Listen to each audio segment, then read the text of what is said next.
Welcome back. Episode 84. Good year. Of the Jiu Jitsu Dummies Podcast. I am Milton Campus. I'm a brown belt. I'm training out of South Florida. We got Bo behind the camera. Bo. Michel riding That's shotgun. mine. Don't take my thing. Sorry. You just trampled over his shit. Shout out to Britt Tavar. She's our booking manager. She Britt? sets up all these awesome guests that we have. Yo, Britt. Yeah. Joining us today is going to be 5th degree black belt. He's the owner of Carlson Gracie Miami. Carlson Gracie Ghost Squad is how people, most people know them. Squadron. What is it? Squadron Fantasma. Fantasma. Good job. Squadron Fantasma. Joining us is going to be Professor Michel Pereira. Pereira. Buyu. Okay, I get it. Buyu. People know him as Buyu, yes. Correct. All right, guys. Support for the Jiu Jitsu Dummies Podcast is brought to you by MANSCAPED. The best in men's below-the-waist grooming. MANSCAPED offers precision-engineered tools. For the family jewels, baby. Yes, sir. MANSCAPED recently launched the Ultimate Men's Hygiene Bundle that's called the Performance Package. Join over 4 million men worldwide who trust MANSCAPED with this exclusive offer for our listeners. 20% off and free worldwide shipping with code JJD20. Yes. Okay, you can use that code at manscaped.com. We are also sponsored by Black Belt Digital Marketing. Anything you need to build your business, website design, Google Ads, graphics, logos, whatever, they can help. Check them out at Black Belt Digital Marketing on Instagram or the website bbdigitalmarketing.com. Request a free online review of your online presence.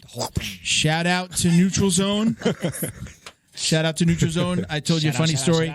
I was getting ready for the podcast.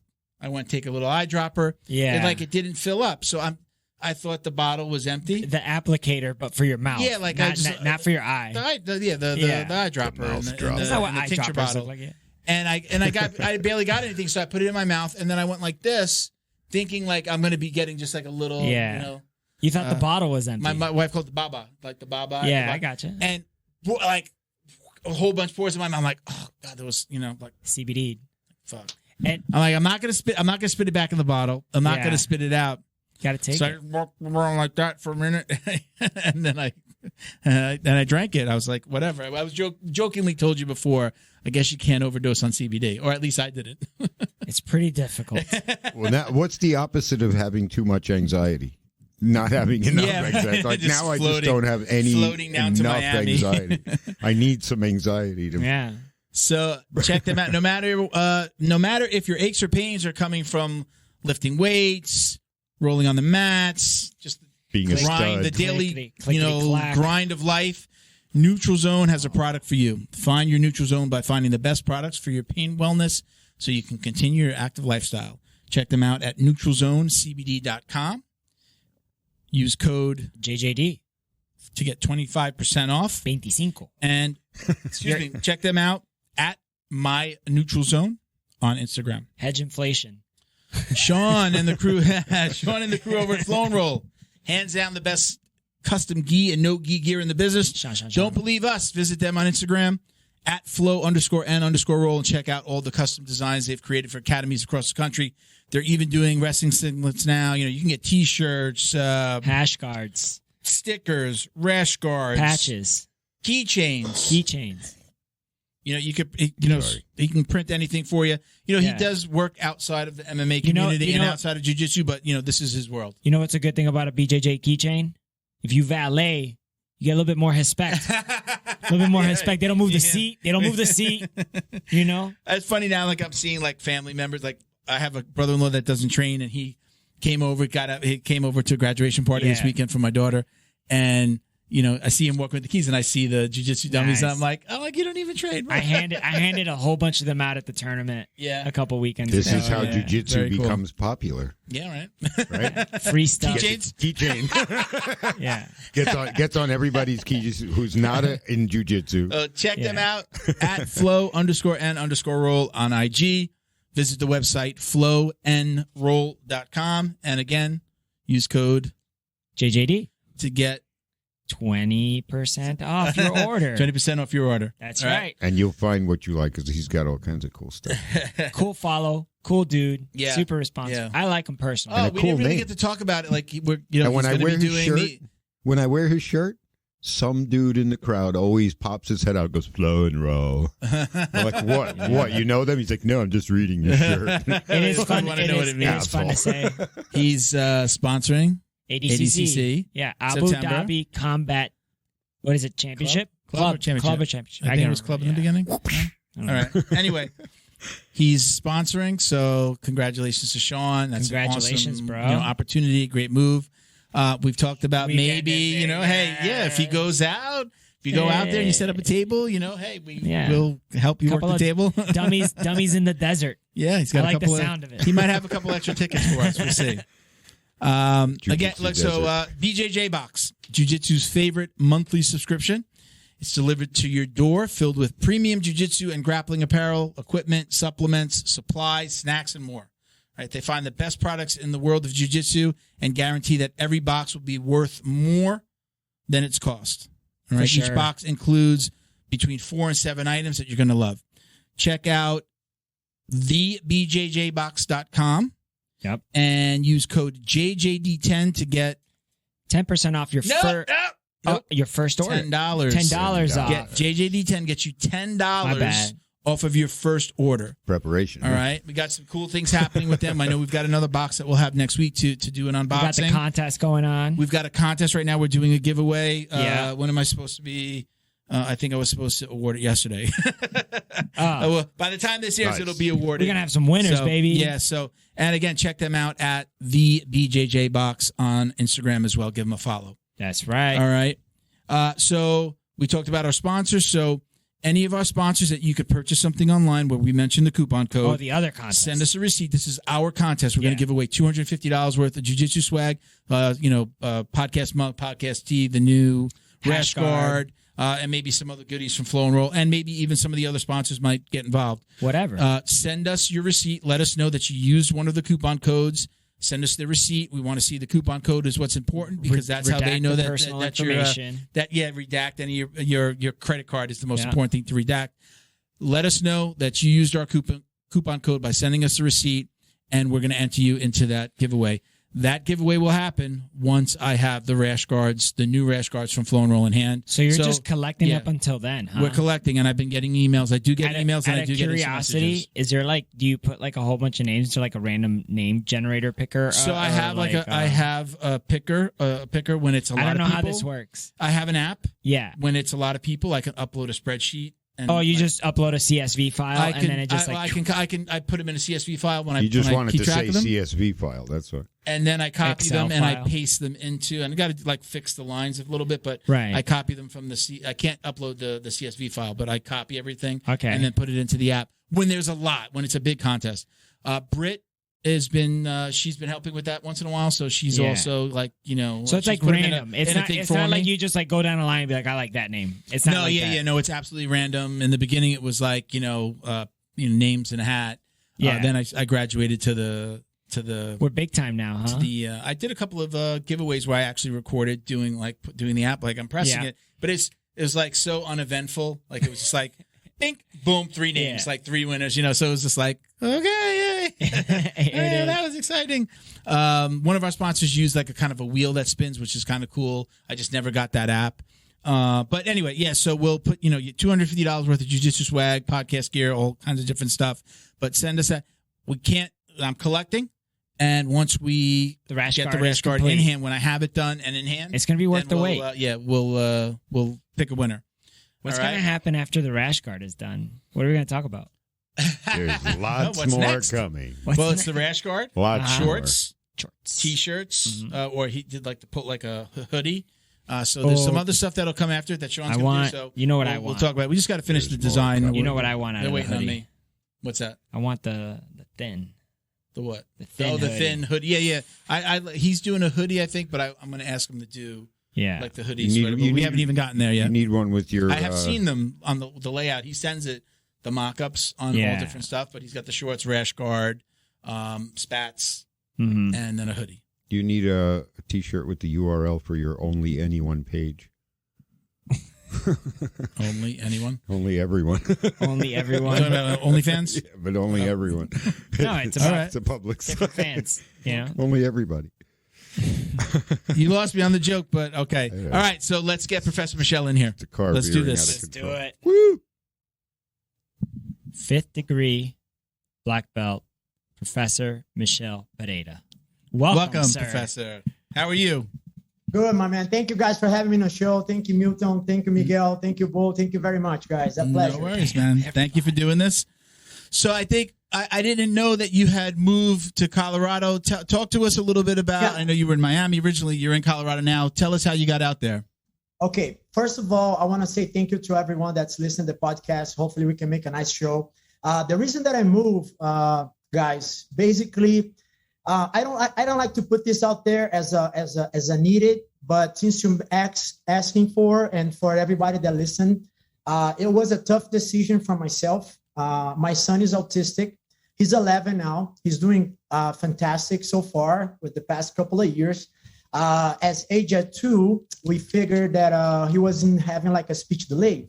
So when we take to a specialist in Fort Lauderdale, the specialist told us that his vocabulary was a little bit behind. He was in a vocabulary for 2-3 years back. Mm-hmm. So basically, whatever my son talked to me right now as age as 11, you can picture something as a kid, as a 4-year-old, maybe a 3-year-old that can talk to, you know. 5 years in the making, due to the fact that our therapist, Christina Alvarez, mentioned to us that unfortunately, to his develop, Florida won't be the best bet. So the best bet will be, when we asking her, will be New Jersey, which is, by the way, has the #1 rating as far as like autism research. Wow. Then Philadelphia, then New York, and Colorado, right? So since I was on the East Coast, I opened the gym in 2008, and then I was on the East Coast. Me and my wife, Julie, we decided to start to travel. We decided to adventure ourselves and take my son. A lot of stimulation, a lot of hyperstimulation, New York, big city, New Jersey, big city. So we decided to take a trip to Colorado. As a matter of fact, one of my students, one of my black belts, that he's here for the past 5 years, he was a PA at the Baptist Hospital in Miami. He looked at me and said, I want to have your lifestyle. So I want to drop all my degrees. I want to be a jiu-jitsu professor. So I help him out. Fantastic guy. His name is Tom Lin Jr. So he moved to Monument, which is a city 22 miles away from where I'm at. And then he kept telling me, you got to go to Colorado. You got to go to Colorado. You got to go to Castle Rock. That's the town that I'm at right now. So long story short, fast forward, we started to take the trips, and my son definitely loved it.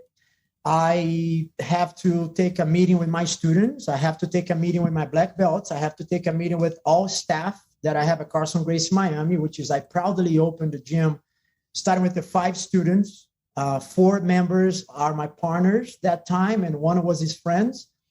And nowadays, you know, with the amount of students that we have, it's a big responsibility because you have people under you that depend on you, that count on you, and I cannot let those people down, you know.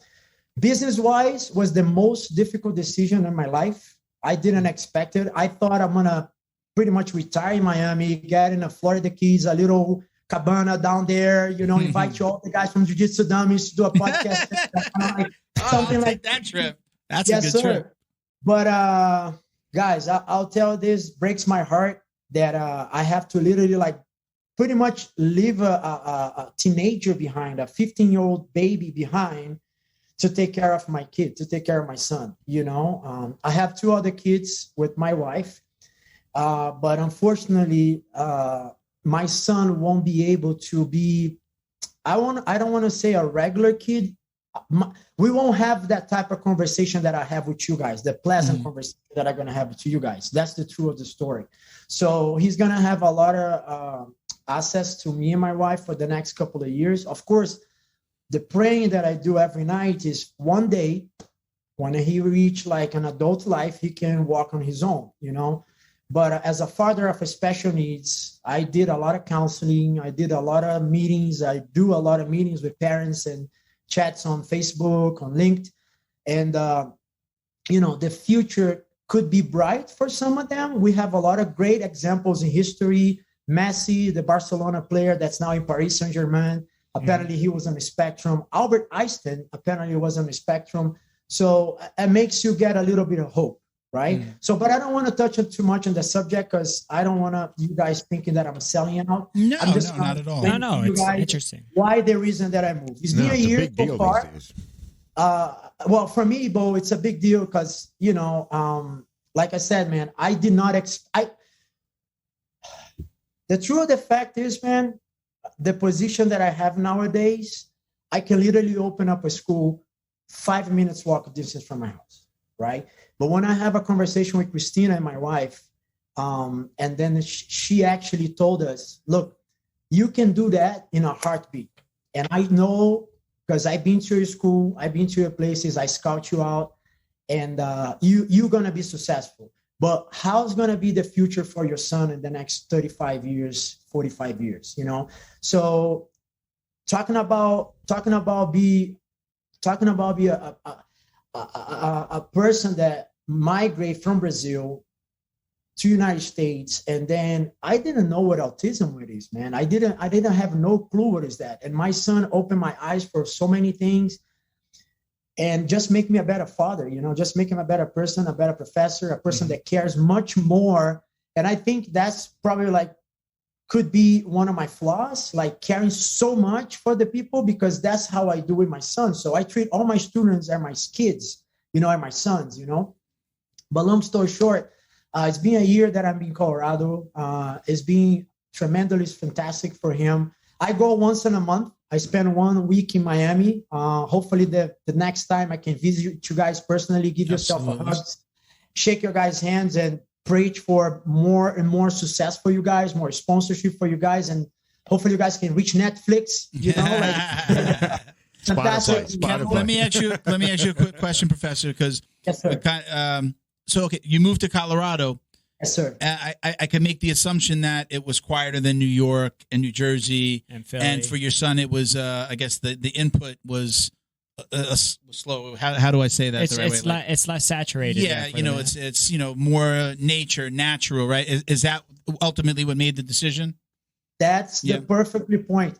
Let me tell you something. 45 degrees outside, people with jackets, hoodies, you name it. My son was in shorts and a t-shirt. Really? Short t-shirt. So that's starting to open my eyes. And trust me, I did not make that decision right off the bat. It took me a couple of trips to Colorado, winter, summer, spring, because I want to literally make sure I always make a decision. Mind you that I can picture whoever did that, whoever left a gym behind with 200 plus members behind and actually adventure himself to open another gym. I know stories that, I got 2 purple belts. Hey, I'm going to put you guys in the middle of nowhere. You guys open up a school. When you have 80 students, then I'm going to go there. And if I like it, I stay.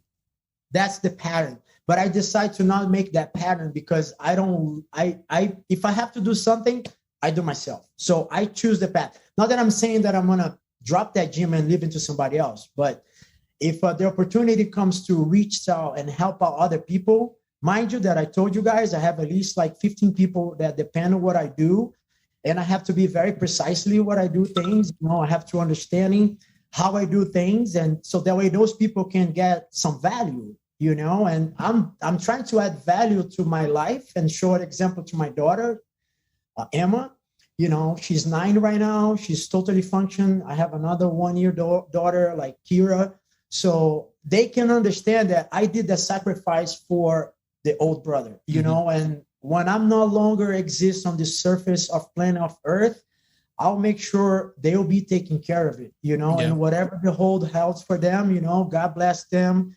But I'm going to make my part as a living person, and, hopefully that can be, I don't know, man. It's heartbreaking because I know some parents, they struggle a lot. I talk to some parents. I try to help them financially, we did have parents that came to Carlson Gracie Miami, and they told me that some gyms did not look at up the kids as a inclusive them in the program, they just have them as a number, and that breaks my heart because I don't want to wish that to nobody. Imagine I have my son, man, put him to do a tennis program or a basketball program, whatever group program or a single program, and the person doesn't give it our attention. It'll break my heart. And when you have a single mom, a single parent coming up to you and say, "Oh, I have my son there," and then the professor was not looking up. So man, that breaks my heart. I was picking them up here at 3:30 in the afternoon, okay, in West Kendall, taking him to a tennis course twice a week in Granada, in Coral Gables. And then for an hour, he was doing tennis, right? Then I have to rush back to Color Bay. I was living Color Bay at that time, drop him off in home to make a time to my kids program, my baby program, and my school. So I was doing that sacrifice, because it was so hard and so difficult to find a program that people can say, no, you can bring your son here and then we're going to include them. It's just get to a point that they just want to work with some period of time. And then after that, that's it, no more. That's why I make the decision to come here, because we are going to trails. This kid, trails, my friends, I'm talking about 45-minute walk. He was the pack leader, happy, singing, he just repeat phrases, that's one of the characteristics of an autism kid on a spectrum. Sometimes they memorize lines for music from Cars or Nemo or Finding Nemo, or TV show, movie screams, and they can repeat it themselves. And he was just a happy kid, you know what I mean? So, that's what's important. As we're speaking right now, tomorrow is going to be our first experience to do paddleboard in a lake here. So I'm going to try make a recorder, and I'll send it to you guys so you guys can have it as footage. Have you tried jiu-jitsu with him?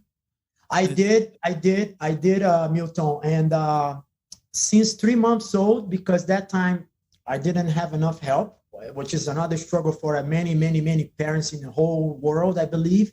So I was bringing my son to the dojo as a 3-month-old, right?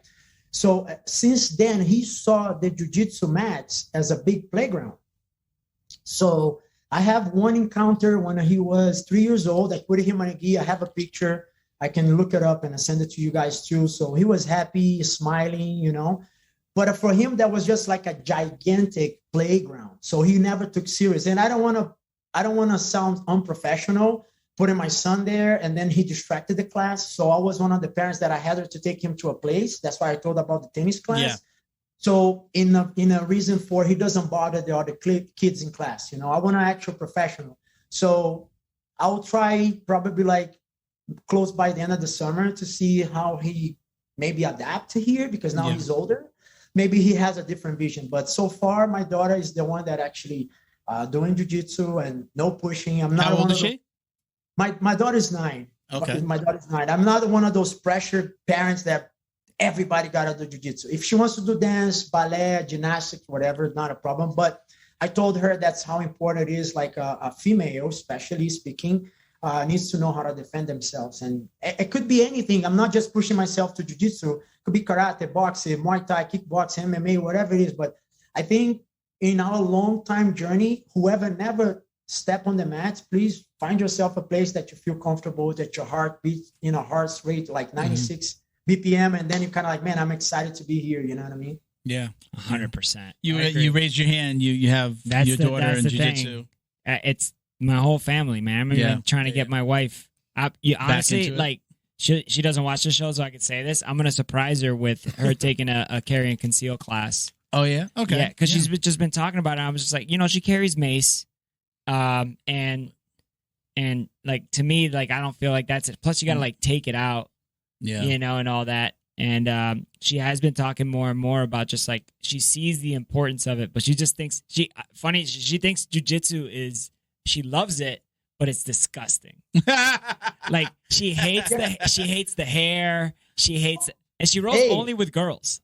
Can I say something? Sure. Can I say something, Miguel? Yeah. So guess what? I have a student and she's gonna hear this show. And if you want to, I can get a hold with your wife and her, and I'm not gonna get involved, right? Mm-hmm. She's from Brazil. Okay. We became really good friends. Guess what she told me the day that I invite her to be on the mats? Yeah. I'm not gonna mention her name. No. I'm not gonna mention her name, right? Ew. But she's gonna hear that show and she's gonna reach out to you guys. I said, such and such, why don't you try a jiu-jitsu class? Hell no. I don't want nobody sweat on top of me. Yeah. No way. I said, no, just try a class. And mind you that she's from Brazil, so I started to speak her in our native language, right? Yep. So I said, no, just come try it. No, hell no. All right. Years passed. She's put her 2 kids. Yeah. He's starting to train jiu-jitsu, like it. And then the husband, which is a Brazilian too, decides to train jiu-jitsu. Then one day she took a class.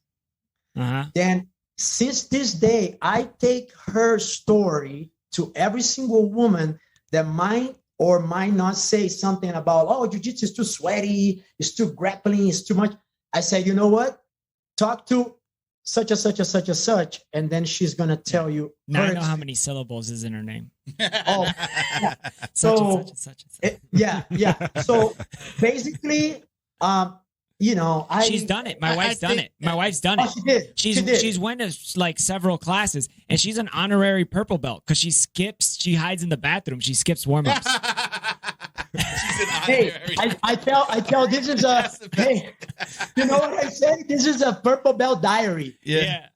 How can I skip the warm-up in 15 ways? So I already told my wife I'm gonna make a little, those small booklets that you get like in an airport that you kind of like buy for $5.99. Yeah. I'm starting to write those books like blue belts, final destination. Because they get the blue belts, that's it. I'm done for that. You know what I mean? And then you get the purple belts. The purple belt feeling is kind of like, oh, should I skip the warm-up? Oh, they are doing takedown. Should I pull guard? Can I pull guard? Something like that. And the brown belts, oh man, just 2 more years. I get my black belt. Wrist lock. What is it about those different things? There's always some truth. There's phases. There's always some truth in those things. Professor, what do you think? Let's talk about blue belt first. Why do you think that people drop off at blue belt? Why is that a thing? And we've all seen it, so we know that it's true. I know why. You know why? And listen, guys, look. I don't like to create things, right? I look it up numbers. I like numbers. I like Give facts. me the facts. So Miguel, Milton, what I usually do, I take by my students. Mm-hmm. Okay. So I take by notes. I take by words. I take by conversations, right? So I'm not just like, oh yeah, such a percent. Go ahead. You're in a position to speak about this. You teach, you do it, and you teach it. Like, if there's anybody more qualified, it's you. Well, thank you, Miguel. I appreciate your words, man. Very kind. But like I said, I'll say this, right? So tell me, if you guys train, tell me the day that you walked to a gym, you told the professor, I want to compete. No one. In my gym, everybody that walks through the door, they never mention about competition. We never mention about competition. They never say, oh, I want to compete tomorrow. I want to compete next month. I want to do MMA next month. You maybe have 1 in 100. I said it day one. Well, I think what he means is nobody comes in saying they want to compete. No. Like nobody comes in and says, I want to do jiu-jitsu because I want to compete. Like, it's something that develops later. Yeah. Oh, they start doing it. They start doing it, and then they say, I want to compete. Yes, because you already maybe have out of like 30 students, 1 guy that competes, or out of 30 students, 20 guys that compete, and you want to be part of that crew. You want to be part of that squad. For sure, I feel that. Yeah. Competition team. So I'm not saying that when you sign up at the gym, you told the professor, when is the competition? Then I can nobody compete. does No, that. you just want to learn what is jiu-jitsu, right? Mm-hmm. So as that journey starts, you're starting to come to class, you're starting to feel comfortable, you're starting to understand the game. And let me tell you guys, jiu-jitsu is a very complex match, right? It's complicated for a mom, or I won't say a dad, because we do what we want to, but moms have all the different moms in another atmosphere, bro. They have to think about how to pay the bills, how to feed the kids, what I'm going to do for dinner, what we're going to do for the weekend. And then they're going to put jiu-jitsu, and then, oh man, how I do a bump and roll, how I get out of the guard, how I can, You know what I mean? So it's a complex fight. So then as a guy that's starting to see, oh, this is easy. I can do that every day, all day. But then he's starting to see the hurdles that the jiu-jitsu comes. Oh, I need to buy tape because my fingers are starting to get crooked up. Oh, I need to buy some sort of a CBD. And I know you guys have some sponsor. You guys should, send it to all of them. There you go. I see that. Neutral zone, baby. I'm already hooked up you guys. I've had a headache, so I've been putting it on, and it's So amazing. somebody did a neck choke on me, and they kind of like cranked my neck. Then as he training for a year and 2 months, a year and 5 months, maybe 2 years, the guy that comes on and on, he got a blue belt. And then he tells me, man, that's it. I don't want to do that anymore because I got my blue belt, and I reached to that. I reached to the 10th floor, and I don't want to go to the number 11th floor. But then here it comes like the psychological aspect. Okay, you got your blue belt, you trained for a year and a half, but let me give us some examples, right? How about the guy that's 75 years old that just started? Is he happy as hell to come in every day? How many injuries that guy have in motocross, biking, skateboarding? You know what I mean? So he's still coming. So what makes you stop? Oh, because now I need to put more extra work. No, it's same thing every day. Every day, same thing. Yes. So you just keep showing up.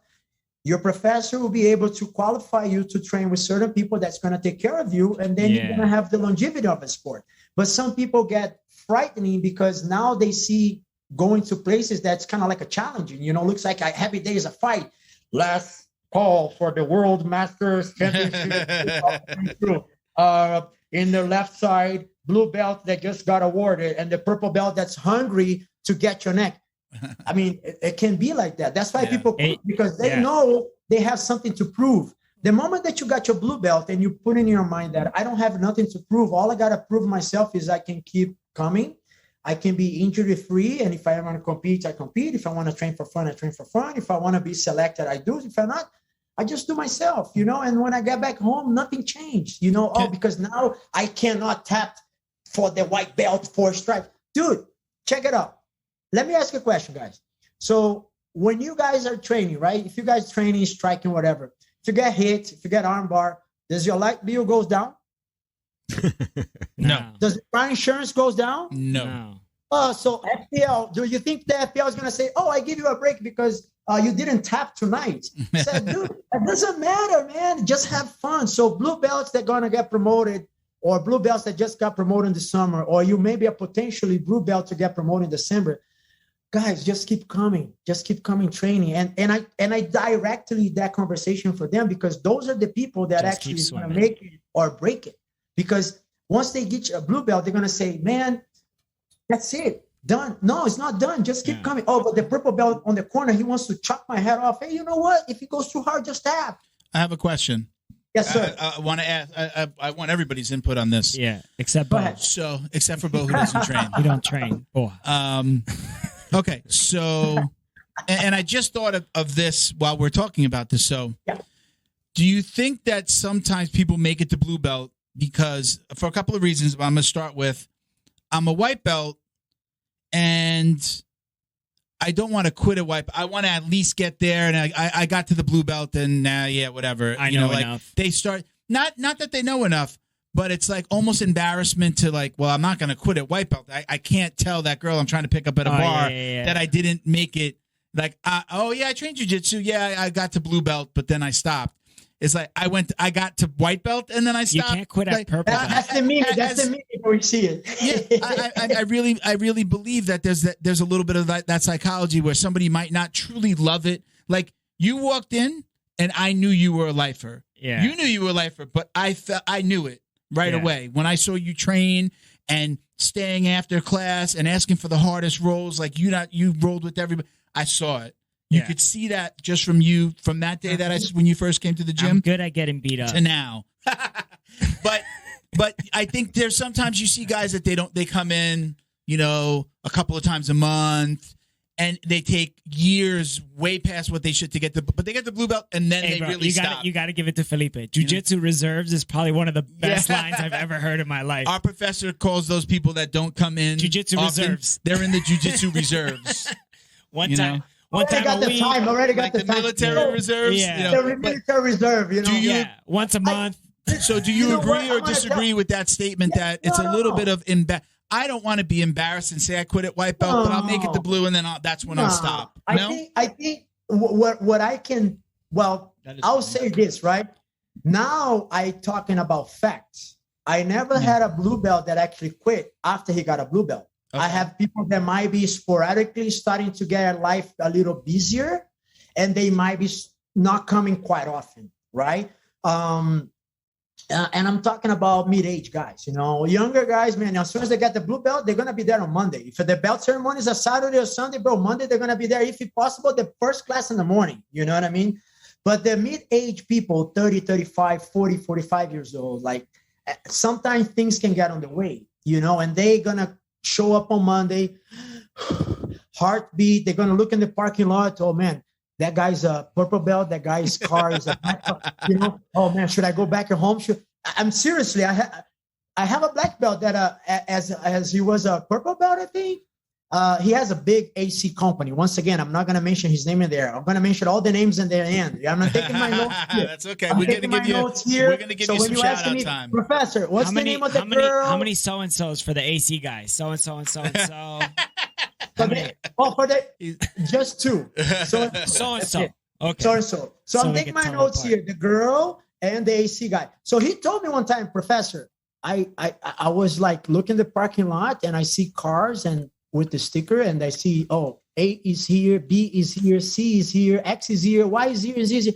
I think I'm gonna back home. And I said, no, you should keep coming because that's improvement. He's still training until this day. 3 kids, very successful AC company, Miami guy. And he's still training nowadays. Right now in the summer, he's pretty packed. But after the summer season passed, bro, he's there every single day in the morning, And the guy has 4 screws on his back. 4 screws. Oh, wow. And he's still training, okay? So blue belts out there, if you get promoted, go back to the gym next day, talk to the professor. Professor, look, if you can't take care of me the next couple of 6 months. I would like to keep my life completely of jiu-jitsu. I don't want to quit. But yeah, for a person that's kind of like mid-age, it's a bigger the deal because you might have the youngsters, purple belts, drilling to see, this guy got a blue belt. Okay. All right. I'll go after him. This lock season, baby. Yeah, it's a hurting season. So I don't think that could be a thing, for people that actually don't put too much pressure on the shoulders. You know, just keep coming to class, relax. I'll admit, I've never left when I've pulled up, but I've definitely pulled up at my gym, and then some visiting brown belt or black belt that I know is tough. Like we do Saturday, Sunday at our gym, at my gym is always open mat. So I've showed up and I've been like, oh, fuck, this is going to be a rough day. Oh, shit. My pinky hurts. Yeah. My pinky hurts. Let me go back home. I got my brand new rash guard in. I think I'm going to fucking go in there and get some good rolls in. And I'm like, oh, yeah, I'm about to be the nail. Yeah. So right now, for me specifically, I'm in I'm in a jiu-jitsu rut right now. Right now, I don't feel like I could do anything to anybody. My guard is trash. My passing's trash. I can't. Have you changed your game plan, Miguel? By the way, did you used to play bottom or used to play top? I'm focusing on being on bottom more. On bottom, right now. Okay. Let me throw this. Are you focusing on bottom because you're trying to get more of the leg game in? Because you're focusing on leg game? No, I just think that me being on top is I'm not gonna say my pressure passing is good, but I'm just saying that I feel confident in dealing with somebody's guard, even if they get super complicated with me with De La Hiva, or if they get super complicated with me with X, the reverse X. They try and just go straight into Ashi from there, whatever. I'm cool. I feel okay with that. I'm even okay getting, swept or taken down with even a dummy sweep or anything like that because now I'm on bottom. And that's what I kind of want to work on is I'm here, accept the sweep. So why do you think that your jiu-jitsu's trash? I think mentally, not my jiu-jitsu life, the things that get in the way. I'm pretty busy right now. Yeah. And then on top of that, I don't know. It just feels like my jiu-jitsu confidence is very low. And, But I know, what Professor was asking, what changed? What changed between that, now and when it wasn't like that? Really? What was it? Yeah, because you said that before you used to play on top, right? And now you play on the bottom. Now, my question for you is that what are you working? Let's say today's Thursday, right? I don't think I have a game plan. That's my problem. Well, I think you should start it like, first of all, close your guard, right? Once you close your guard, what are the 3 things that I can do from close guard? First, defend myself. Defend myself means don't let the person pass. Second, how can I attack that person but baiting him? Not like grabbing the arm, hey, dude, I'm getting your arm bar. You know what I mean? But kind of like baiting him. Third, have a sweep on your game. So if you apply those 3 things and condense in a 2 weeks program, I'm pretty sure you're going to be solid. Then your confidence is going to go back. Same as the pass. Maybe you got a guy that go for the ashi, and then you kind of like, oh man, I let the ashi happen. 1 second before, you have to be prepared for that. Or you see the guy putting the de la riva, and it's kind of like you're watching the movie, and then you say, oh, I'm going to act it now. But now 3, 4, 5 chapters pass, 3/4 of the movie pass, and you're going to act. I think what's happening probably in your game, you being let the game being so much advanced, and you're being delayed in catch-up. I feel that. But what I'm saying is, it's like I'm in a jiu-jitsu rep, but like when I go to jiu-jitsu and the class is over, or I've gone to open mats to other gyms. I competed recently. It's just, I feel great afterwards. It's just like my game confidence is low, and you question your game. So correct. But what I'm saying is like, I'm still happy doing jiu-jitsu. And then I also just tell myself, like, bro, you're getting beat up, but just have fun. And also just maybe try something new, or like stick to a game plan. Or I was about to say that too. I'm having fun. I'm not discouraged. You see, I'll defer to... if you push back our conversation for 15 minutes ago, what I just said, just go to have fun, man. Yes. Take your rocks off your shoulder. And then as you have fun, as you starting to don't put that pressure, guess what? I play better. All right, everybody. Sweaty Sack Summer I'm feeling it. is here. And it's time for you to prioritize the comfort of your crotch. That's why the kings of crotch comfort at where? At MANSCAPED. Yeah. Have spent 2 years designing the most comfortable boxer briefs out there. They're comfy. I've had the honor of testing out these new boxers. We both have. All 3 of us have, actually. I love them. I love them. They're great. I actually use them to train. Like, they're nice boxer briefs. I've done it once or twice. Yeah. So we've all had the honor of trying these out. I think we can all say it's like the softest fabric. It's hard to say that 5 times fast. It's definitely different than regular, like just a cotton boxer brief. It's got like that little, I don't want to call it silk, but like it's a silky kind of feel to it. Felt almost. Not felt. Felt? No. Yeah, like I'm thinking like shine, like a little bit like a kind of a spandex. And for me, it's more of like a sporty boxer brief. So it's like an old feeling. Maybe it has that in there. We don't even know. I don't know what it's made out of, but it feels like somebody that's not very strong is giving me a hug. I think it's definitely like the softest fabric that I've had in like my boxer brief game. It's so breathable that it's like gills for your groin. I didn't write this. I got it. Boy, dude, Manscaped loves alliteration. They even trademarked the jewel pouch.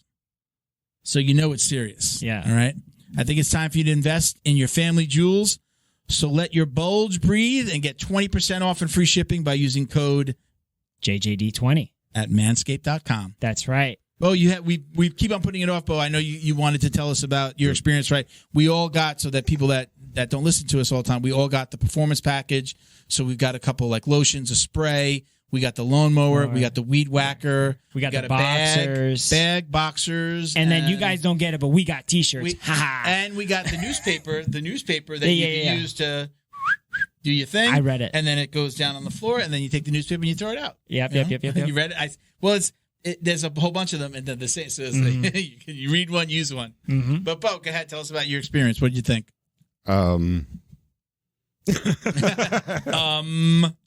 Awkward. Thank you. No. So, small confession is that I have had a lawnmower 3.0. Okay. For the last 2 years, and definitely wouldn't lick that one.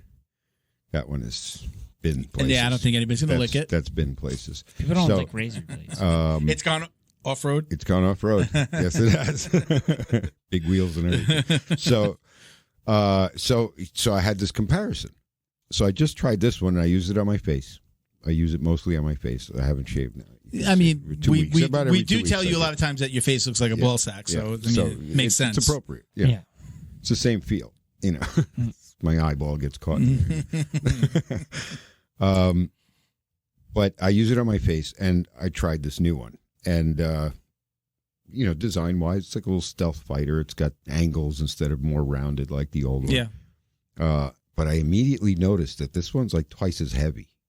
Okay. So either there's more battery or more motor or more both. Yeah. And we immediately turned it on. Now, after 2 years, the other one, it's falling off. It's falling off in performance. A little head. I think I need to get the new blade, because it's been... And those blades pop right off. Oh yeah, probably. Right. Yeah, you should be able. I think you're supposed to be changing the blade at like set intervals. Yeah, I don't know about the 3. This is my first. This is my first one. So same. Yeah. I tend to for my first MANSCAPED.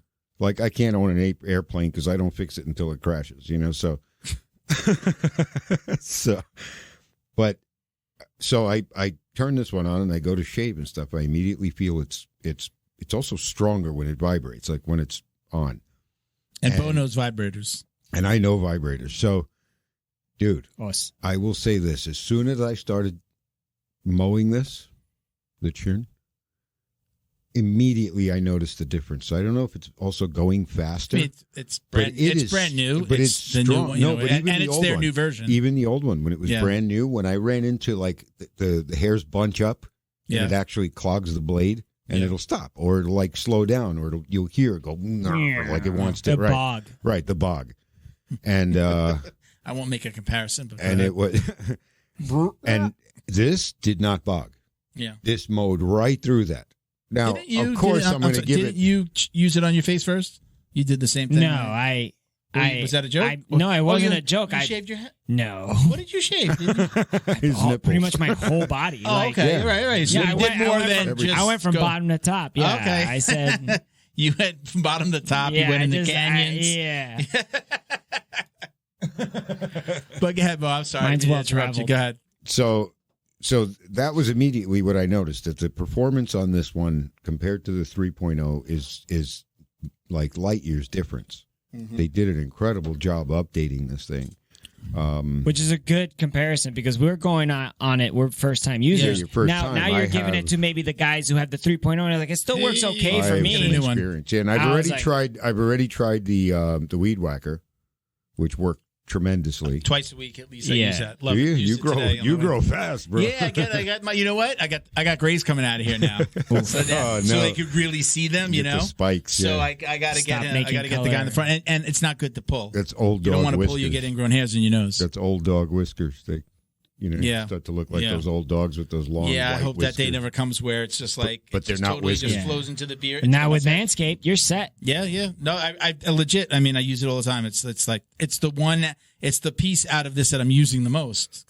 I spritz the most. Yeah, so. I'm a spritzer. Go ahead, Bo. No, so that's pretty much it. Now I did use it on my eyebrows too. I put the guard on it.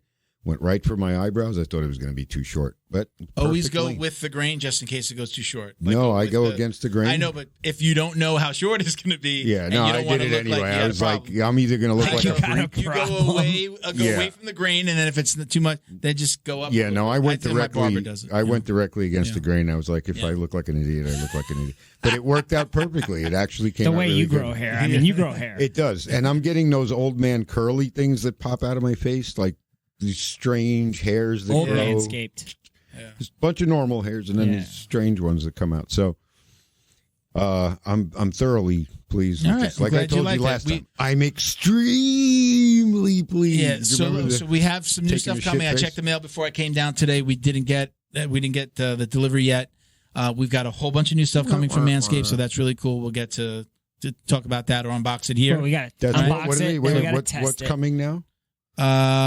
I know there's like boxers, the new boxers. So those are coming. God, I forget. I think there's some new T-shirts. May have to do. And I don't know. I forget what product. I don't know what other product is coming, but I know it's like boxers and. I think I'll have to do an Instagram, We both have brand the Manscaped on today. Brand ambassador. Both do. With my junk. What does it say? What does it say on the back? Read what it says. It says Manscaped. Your balls will thank you. Yeah. And in Spanish, that is Manscaped. Tus pelotas te van a agradecer. When I came home with this, the first time I wore it on the show, I stopped at like Whole Foods.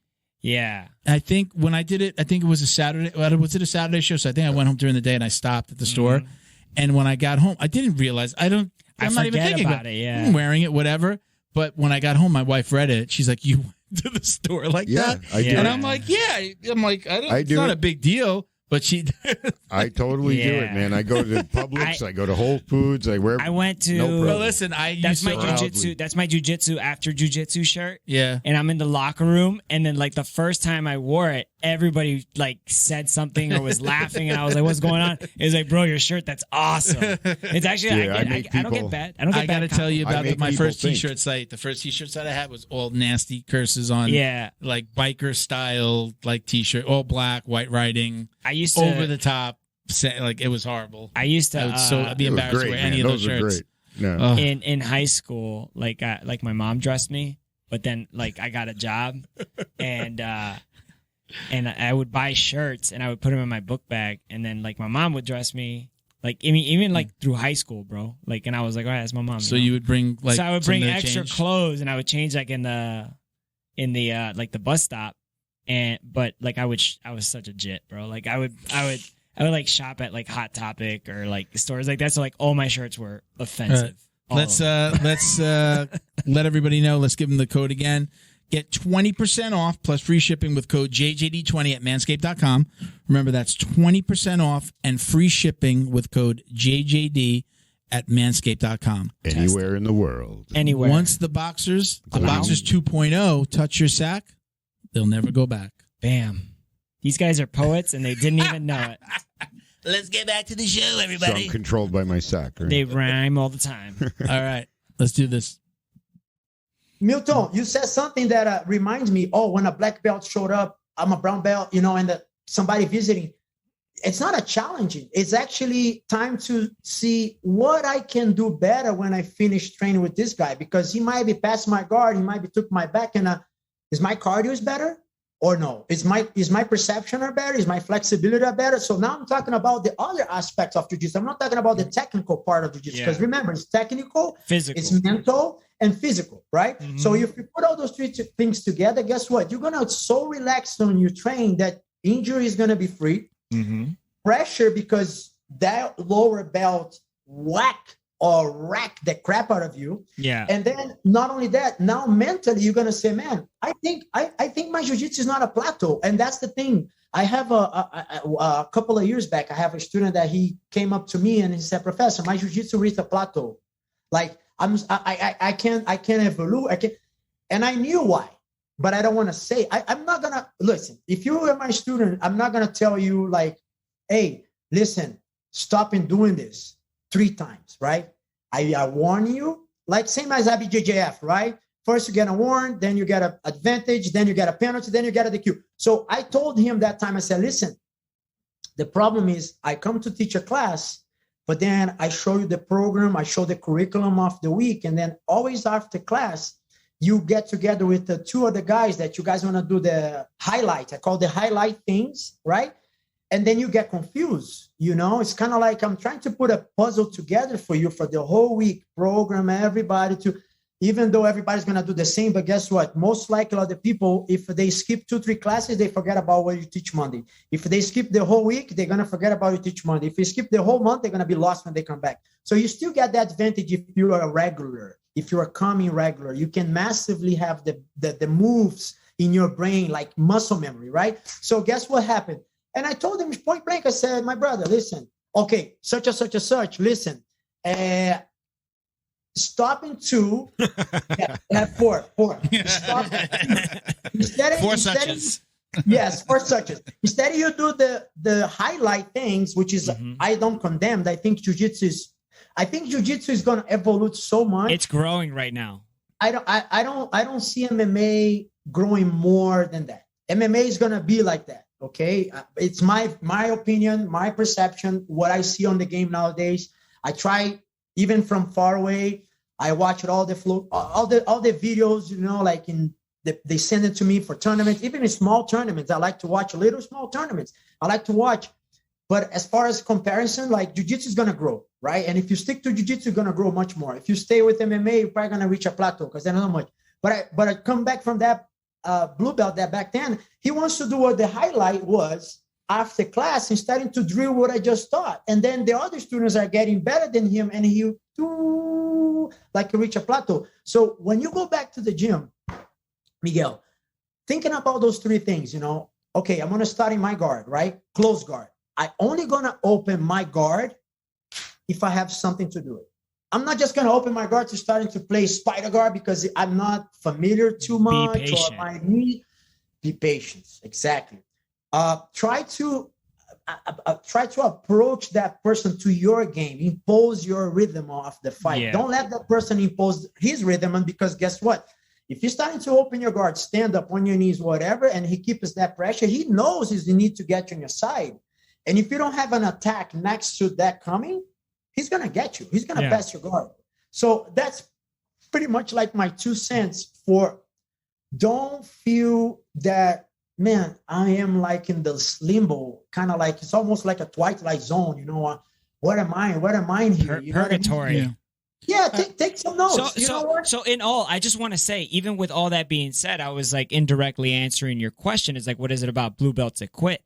I feel that a lot of it is they can't, you said the 3 things, one of them being mental, is they can't take the mental roller coaster of just having, I'm in a rut right now, and I'm aware that I'm in a rut, and I've professionally been in ruts before. I've been in relationships where I've been in ruts before. So like I understand what's happening. So the only thing that I really focus on, Professor, is that when I go there, even though sometimes I don't want to be there, and I go anyways, when I leave, I feel great. Yeah, and I'm so happy you came. And I'm happy, and I had fun, and like the music sounds better, you know, when I go home, and I'm in a great mood when I go home. I think, you know, I'll say, so it's like that's what keeps me in the game. A couple of things that I've done when I was in ruts, you know, over the years of training. Sometimes I'll go. I told you, like, I'll watch videos before I go, and then I'll pick out something that I'm going to work on. Besides whatever the professors, like when I know that we're going to be rolling, focusing on the rolling part, I'm going to try to get that thing. And it gives me a goal. Now, I do that. More than half of the time, it doesn't work out. Yeah. I don't even get close to the thing. But because I have my mind focused on something, not the class and am I doing the drill and who's there, I have now gone there and I'm focused. And that's how I did that with the North-South, and it became my thing. I do that with Felipe's lockdown, and that's kind of my thing. Yeah. I like, whatever. I'm going to see how many times I can get this thing. And again, more than half of the time, it doesn't ever work out. But because I made my mind think of the goal, and not everything that's happening in the day that's worked for me. You got the blinders on. It gives me like a purpose. I got a professor question. Yeah, go ahead. Because check this out. Yeah. So, you know, let's say you teach butterfly sweeps for a week or whatever. Correct. That's the move of the day. Correct. Okay. So this is like kind of what I like to do because like it's so hard to like hit the butterfly sweep when it's the move of the day because everybody knows everybody's focusing and they're hyper focused on the butterfly sweep. And I already had an idea on how to teach a move of the day, but teach 2 move of the days, but split the class, but don't let them watch each other. So that way they know this and they know this, but you don't know what they're teaching. You teach silently, but that's another story. But what I'm saying is like, do you notice when students do the move of the day from last week, the next week? Because that's been like my cheat code. Like if I learn a butterfly sweep, I hit it the next week. I don't hit it because everybody else forgets about it. Okay, I see what you mean. So like, but do you notice students like you go like this? I'm going to take this out of my bag. Yeah. I'm always a week behind on move of the day. Well, to be honest, that's the professor's duty.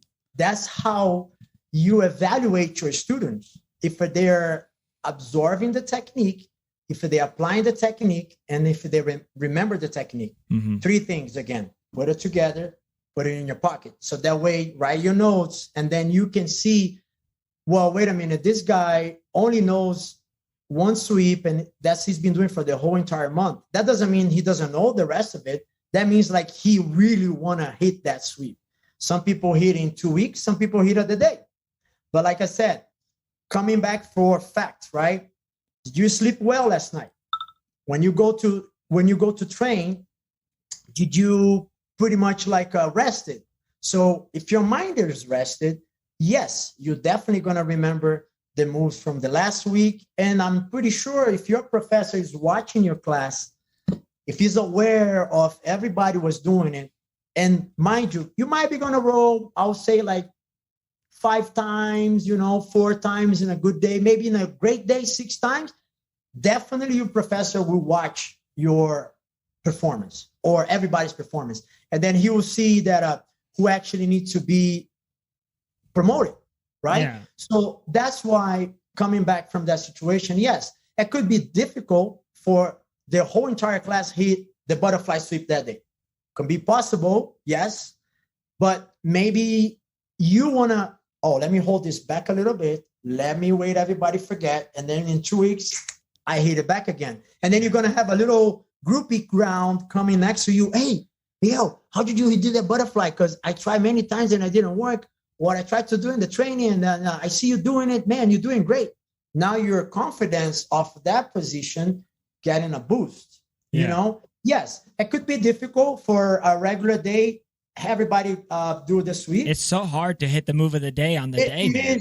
It is probably necessary if you do have beginners, intermediate, and advanced group to be separated. So that way they can work in a specific position that professor, if he's leading the class, wants to. Okay, white belts, you guys going to work on this butterfly sweep. But the color belts, you guys going to work in this butterfly sweep, but I'm going to give a little pinch of salt, a little pinch of pepper for you guys. Salt and pepper, correct. So that way, they might be going to hit the sweep on you and you on them, but everybody's going to have a different perspective. You know what I'm saying? Yes, definitely answer your question. It could be difficult for you hit the sweep of the day if everybody wants to do the same thing, Do you also have is there like a communication network with all the black belts, maybe from like neighboring schools that you guys like get together and brainstorm on how to be better professors, or is that like an ego thing between because I always wonder that like your world is so different than my world. I'm a paying customer. I go to this place. If I don't like if I don't like anything, I'm just like, fuck this, I'm out. Like that, you're right. Whatever, but you don't want to be there. And you're like, especially you saying how caring you are, and I don't know you, but I could just from our interaction, I could tell that you really do care. Like, do you see sometimes like the ego gets in the way of a professor maybe reaching out for help to another professor, or is the community more like, hey, I've reached this teaching plateau, because like not only are you a jiu-jitsu black belt, but you're also now like an instructor. So like now that's a whole different world, so like how do you handle that? I'll tell you this, Miguel, point blank, right? In Brazil, we already have that. In Brazil, when my professors, Rodrigo Medeiros and Francisco Toco Albuquerque, just purple belts starting to teach, I have Renato Tavares coming to my school, Soneca, Hélio Moreira Soneca coming to my school. I have all the Carlson Gracie black belts coming to not black belts, but that time they were like purple belts, brown belts, some of them brand new black belts. They're coming to my school and we already see that sharingness of techniques, not a seminar. They just pop out of nowhere and then boom, they're right there. Because the fact is nobody, only maybe I'll say, God bless his soul, Carlos Gracie, maybe he has that vision what a jiu-jitsu will be nowadays. Because he was a visionary, right? But me, myself, I did not expect it to be here today as a present time talking to a podcast with you guys, having the opportunity to show how much I do care for that sport. Yes, I do make friends. I make a lot of friends that we see each other every weekend, and they're here already in the United States. Yeah, we do change information, and we do talk about techniques. From my side, I don't have no ego. From my side, I talk to everybody. From my side, I respect everybody, and I try to be the icebreaker. I try, hey, professor, nice to meet you. Hey, listen, I saw you showing a technique, and How did you be able to achieve? I don't know if it's because I come from an old school mentality that everybody, get together after training. We used to call resenha, which is basically like a pep talk. Like the resenha could be translate like after the class is over, everybody sit on the mats, talk about a lot of things, share ideas and stuff like that in a very relaxing way, right? So we already have that in Brazil. So when I move here and then I see the migration of my friends coming from Brazil or coming from other parts of the U.S., coming to specifically Florida because there has the similarity of the weather in Brazil, in Rio de Janeiro, which is most likely all those people come from. Yeah, maybe you reached out for someone that came from São Paulo, came from Brasilia. But in the end of the day, the jiu-jitsu community is so small and we kind of we know each other. If we don't know each other, we know his professor, And I usually has professors that they send me techniques, black belts that send me techniques. And if I see something that's very approachable, yeah, I do talk to my black belt, say, you know what do you guys think about this technique? Professor Milton sent me this video and maybe it could be you. Sounds nice. I already throw the jinx. You see how I am, right? I already throw my jinx, right? So I hopefully. Do you know Professor Milton, or you said that to be? You're saying that with my name, or do you know Professor Milton? No, I just said Professor Milton. It's the first one. Because I briefly heard you say you're a brown belt, so new brown belt. Yeah, that's okay. We get it. And just to add on top of that, I meant more like not techniques, but teaching how to teach. Mm-hmm. Like professors, hey, I noticed that the classes are more receptive when you do this. Not jiu-jitsu, but you know what I mean? Deliver it in a certain way. How do you guys get together on how to teach, or even take curriculums, not about moves, but just I structure it this way, or is that a thing too between professors? Yeah, I have a really good friend of mine. We used to be teammates. Now he's in Canada. Rafael Laporta. I would say monthly we always chat, and he's now with the grappling fighting team. He's in another association, but we share ideas because before everything we are friends, and I think that's the beauty of growth. You be able to share curriculums and see what works, what's not, and how to reach more students, how to be able to understanding that what was a passion in the past, in the 90s, now is a business. And you have to treat it as a business because, like you said, Miguel, if I don't like that place, F that, bro. I'm get out of here. I'm going to go to another place. So then you cannot say, oh, this guy's a mofo. You know what I mean? No, you got to look into yourself and say, what was my mistake that I couldn't hold that guy here? Yeah. Was my teaching, was my voice, was because my wife didn't kiss me last night and I came so angry, or whatever the heck it is, you know what I mean? So I think in the end of the day, you as a professor, if you have the opportunity to just share knowledge, share what you, because especially if the business is going to be not effective, because everyone nowadays, they want to be, right? Everybody wants to be, I want to be such and such. I want to be such and such. No, just be you, man. Just be you. Be with transparency with your students. The mats don't lie, and that's true. If you don't train, there's somebody that trained more than you. And like Milton said, the guy's going to knock on your door. Oh, I'm a black belt from such a country. Oh, really? And you cannot say, oh, let me go to the bathroom and stay on the bathroom for 2 hours. You got to go back to the mats. Yeah, Kate. You got to train, especially if you're the higher belt. If you're the higher belt on that day, my friend, guess what? Your card is going to pick to the roof. Yeah. Yeah. That's good to hear. And I think you're going to get, everybody's gym is going to be different, and that's why there's so many different gyms. Correct. And if you're true to yourself and you're true to your students, then you're going to build a community that's like-minded. So you're going to end up having.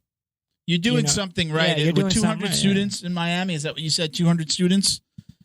I'm just going to put that number there because I don't like to talking about numbers. I leave this to my wife because she's the one that it's just I was going to say you're doing something right. You're doing something right. You got that many. You're doing something right if you have that many students. Yeah, let me put it this way, right? I don't want to because look, this is the first encounter that we have. Yes, you guys probably didn't go on Google because I'm not in a Google, but you probably guys. Oh, I found you. You guys probably talk to people that know me. I don't like to brag. I know there's professors that like to brag, but I don't like to brag that my school is this, my school is made for this, my school is going to be like that. I don't like it because guess what? We never know the day of tomorrow, right? Mm-hmm. Tomorrow is a blessing. Be grateful. So I just put a 200 there as a number because, yes, the facility that we have several classes. We do have people that I do have like a representative for the Dade County that he comes like once in 15 days because he's always in Tallahassee with all the politicians, and he comes and train when he can. So I included him in the number. Yeah. So I do have those people doctors that might be work like overnight shifts and they can only train on the Saturdays. I do have firefighters. They count? Yeah, they count. We're not focused on the number. We're focused on like you've built a community. You definitely you're doing something right with the philosophies and the things that you're saying. Correct, Milton. I'm not gonna be like, I have such a no, bro. I'll tell you the truth, which is yes, I do have 200 and plus, but I'll stay like that. And whatever the days that you guys gonna go and you guys can go and see for yourselves. I'm not gonna be here like and putting the flag up, but yes, I do care for what I do. It's been 30 years in the making. As a matter of fact, I did 30 years of Brazilian Jiu-Jitsu on June 9 when I started my Jiu-Jitsu class. Thank you, sir. I started at June 9, 1992, 3:30 p.m. It was me plus 5 other white belts. Those 5, only 3 of us stick to Jiu-Jitsu until this day. The inauguration class, let's say the founding fathers of Nova Geração in Brazil. So I was the white belt that didn't quit, man. So why a blue belt should quit, right? Yeah. No way, Jose. And you can't quit at purple belt because purple doesn't sound cooler than blue. Brown sounds okay. You know what I'd really like to hear about? We were going to talk about. Can I just point that out, sure, Milton? Sure. Just to finish it up. That's my favorite color, man. To be honest with you, purple. To be honest, it's got blue and red. Yeah, well, now you know. That's the reason people asking me, hey, what's your favorite color of all belts? And I usually say purple. And they asking me, but why purple, not black? I said, well, because purple, you are in the middle of the way of the journey. And that is going to show if you're going to break it or if you're going to take it. Yeah. You're a teenager. Yeah. A teenager. Go ahead, Milton. Tell us about Ghost Squad. Tell us a little bit about your school. Yeah. How did you come to be a Carlos Gracie affiliate? But I'm really interested on where Ghost Squad came from. Yeah. So basically, I would say when Toco and Rodrigo gave me the opportunity to teach a Nova Geração, I was a blue belt, and that's another point that I want to mention. You guys today are so lucky. You guys don't have no idea. Today, you open in your news feed, bro, you can have like 500 moves a day in Jiu-Jitsu, right? Easy. My time, bro, we didn't have YouTube. We didn't have WhatsApp. We didn't have none of that. Guess what? You go to a tournament, the guy's going to record on a VHS, the little big cassette film. You're going to see your fight 3 months after. God bless his soul. His name is Paquetá. He was one of the black belts from Carlson Gracie Sr. God bless his soul either. But anyway, that time, 1992, I started 94. Yeah, 94. I'll say, 93. They started to give me an opportunity to teach, right? And then, that time I was just helping the classes and things like that. And I met this guy named Ricardo Ribas, which is a designer. He used to do silk printing, in Brazil. And then he came up to me, hey, I can do your logo. I said, what is that? Look at how naive I was. I said, what is that? A logo, the same logo that Nova Geração have, the baby with the diapers with the black belt. So I can make one for you. And I say, yeah, sure, why not? So he make a logo. And like I said, guys, that time we were so amateurs. We didn't know about logo, branding. I didn't know none of that, right? So after reading a lot of books, and then I started to navigate on that. But guess what? He asked me, what's your favorite design? And I said, dude, if I don't have a logo, if I don't know what a logo is, can you imagine a design? I don't know what the crap is that. So, well, you picture something that you want to be associated with your name. So we're talking about 1993. He's already teaching me to marketing myself without I even notice. Then I used to watch the Mystery Machine. Remember Mystery Machine, Shaggy, Scooby-Doo? Oh, yeah, Scooby-Doo. And then at that time, all the logos from the main gyms was like sharks with the black belts and gorillas. the Frankenstein with the black belt, you know what I mean? Lions. And I didn't like that, you know, because I was coming from a logo that has a baby. So I want to keep it that lineage. I want to keep it that philosophy, because both of my professors, they got a black belt on the Carlson Gracie Senior, right? So Carlson has the two bulldogs, but then they decide to make a baby because we were 16, 15 at that time. We were young. So they said, well, you guys going to be the new generation of jiu-jitsu crew here in Leblon, Rio de Janeiro, Brazil. And I said, okay. Then I told him I like ghosts, because it's kind of like a childish thing, and then scare people, but doesn't harm people. You know what I mean? And that's something mysteriously. Yeah. And then he designed a very draft raw ghost, right? And with my name on it. And I kind of like it, but and then it was a black and white. And then the years passed, and he said, oh, you know what? Time to upgrade your logo. Let's put some color on it so we can make a shirt, a patch, or something, right? So my soccer team in Brazil is Flamengo, which is the colors. Yeah. My professor's a fanatic. Flamengo, yeah. Okay, good. Red and black. So he's a good person. So red and black was the colors of my team. So I decided to associate the ghost with the red. Sure enough, I read a book that mentioned that yellow and red are the main colors, and that's why you guys have the yellow on the logo. And I can tell you guys that that was the most attracting coloring. You know, when the people put in the eyes, it's yellow or red. Meanwhile, the arch from the famous hamburger company, it's that colors. You know, they have the red and they have the yellow mixed it up. So I didn't know about that. So years passed, the ghost is starting to take a format. And then instead to be Michel Porfirio Pereira, which is my name, I decided to put a ghost squad. And guys, in 2008, when I tried to open the gym, I tried to open with the Nova Geração name, but my partners, they're kind of like, that name is so. And then we went to a big gym name up north. We're trying to open up, but we are too close to another affiliation that you have. And then on that scenario, one of the partners, he told us, no, we want to have a school on that area, because that was more like West Kendall. You know, for people that are familiar with the West Kendall, we're kind of like 35 minutes away from South Beach. I'll say 45 with the Miami traffic. I grew up on 88 and 107. Kendall Drive and 107. That's right.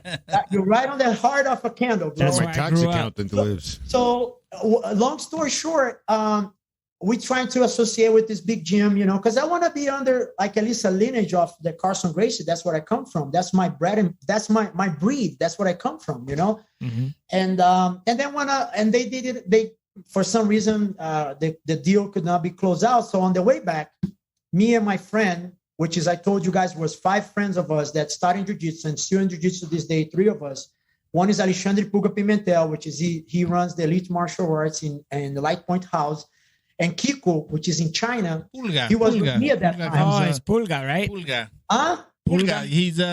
He knows our professor. He knows my professor. They're friends. He comes to the gym on the weekends. They train there. They train there too. Right? Yeah. Pulga Plata. You guys Pulga Plata. Now you guys make me jealous now. Don't say that breaks my heart. I'm too far away from them. But long story short, Miguel, Milton, Bo, what happened was, since we couldn't close that deal on the way back, my friend Kiko said, why don't we open Carlson Gracie? Because that year, I was in Carlson Gracie Temecula teaching for Carlson Gracie Jr. That's how the whole association and migration and mingle with Carlson Gracie came up, because I was teaching from junior there in Temecula, and then I got this proposal to open up a school in West Kendall, to come back to Kendall, because I was in Kendall prior.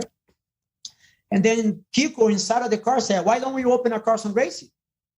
And then it looks like those 2 guys that are on the car, when they hear Gracie name, they kind of like, bing, and that's about it. And, can you guess who the other association was? He's under Toko. He trained with Toko. Yeah. We know. Yeah. I think we know who you're talking about. Yeah, because that was my school before. No, well, it's not that one. I know what. I already read your mind. It's not that one. Okay. It's another one. All right. Okay. But let's keep the program going so far so good, because it's amazing conversation right now. I don't want to Yeah. I don't want to. No. Can I interrupt? How do you say ghost in Portuguese? Fantasma. Oh, fantasma. Oh, it's almost like Spanish. Fantasma. Well, it's Latin, bro. It's Latin. Yeah. Esquadrão Fantasma. Squad, esquadrão. Esquadrón. Fantasma. Yeah. And you guys be surprised because when I was putting Carlson Gracie Miami / Ghost Squad BJJ team, was most likely to register my students under the IBJJF. So that way, because Carlson Gracie Jr. is super famous with his association. He has, I don't know, maybe like 120 plus associations all over the world. So for he understand and for he knows who is who under my team, it could take a delay for get authorization for the IBJJF ID cards. Mm-hmm. So I was guided by one of my students that actually was working for IBJJF to say, Professor, why don't you register Ghost Squad affiliated with Carlson Gracie team? So that way it's easy for we track down. So we don't need to send emails and text messages to Junior. We go straight up to you. Bing. That's why I registered Ghost Squad BJJ team. And guess what? Back then at that time, my friend, I get so many backlashes for other places, other gyms. Oh, Ghost Squad, what a tacky name. Oh, this is not going to go nowhere. You know, who's a Ghost Squad? Oh, yeah. This just Brazilian. He thinks he's kind of like just because he's Brazilian. You know, that time I was a third degree belt. That time, yes, I was nobody. I was teaching a warehouse in Kendall, but I was happy. You know, I was happy because I was be able to provide my students the care and the knowledge that accumulated over the years, you know? Yeah. And then I guess you probably guys saw a story tells by himself. Then the team is starting to grow. And then we actually, our students fight on the Carlson Gracie team because of that, because Ghost Squad is associated with the Carlson Gracie team. Of course, you know, having the blessing of Carlson Gracie Jr. is magical, you know, because his father, God rest his soul, in 2006 when he passed away, Junior took the responsibility to run the association. And man, takes a toll because I do have mine. I do have a couple of other associates with me. You know, the recently one was Professor John Way with John Way Martial Arts. John Way. Yeah. For me, that was the most asset because he's so knowledgeable. He's so talented. He's so understandable for many things.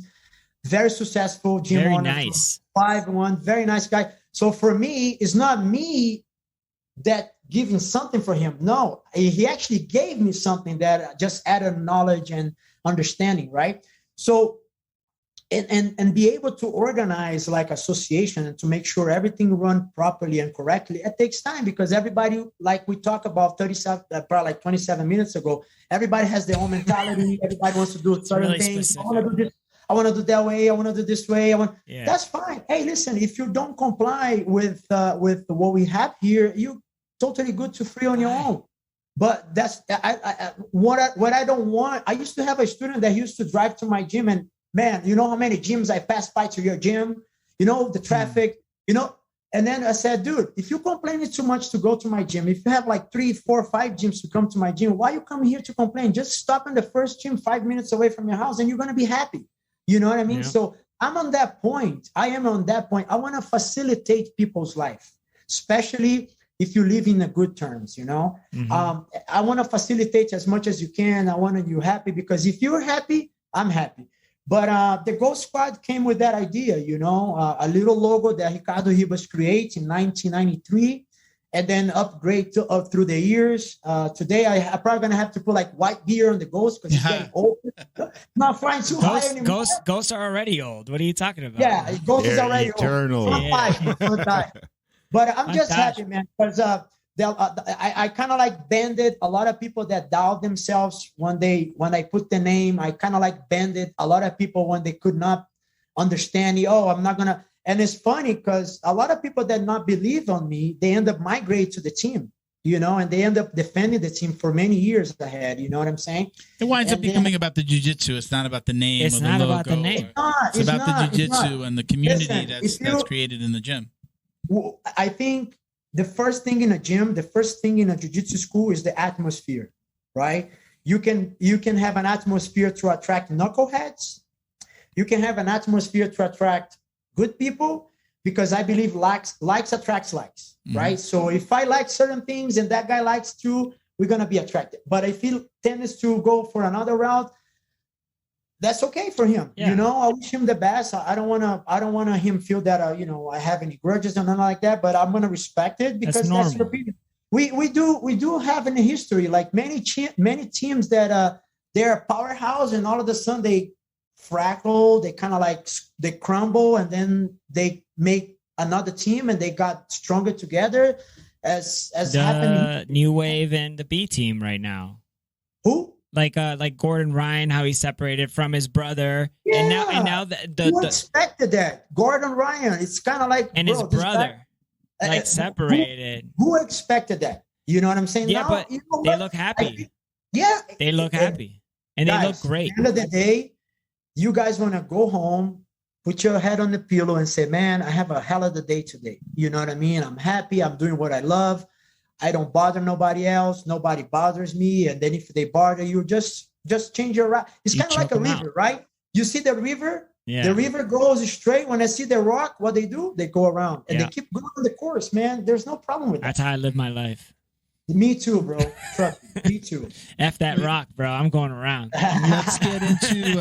Let's get into some of our final questions. We do a little bit of like a speed round here at the end.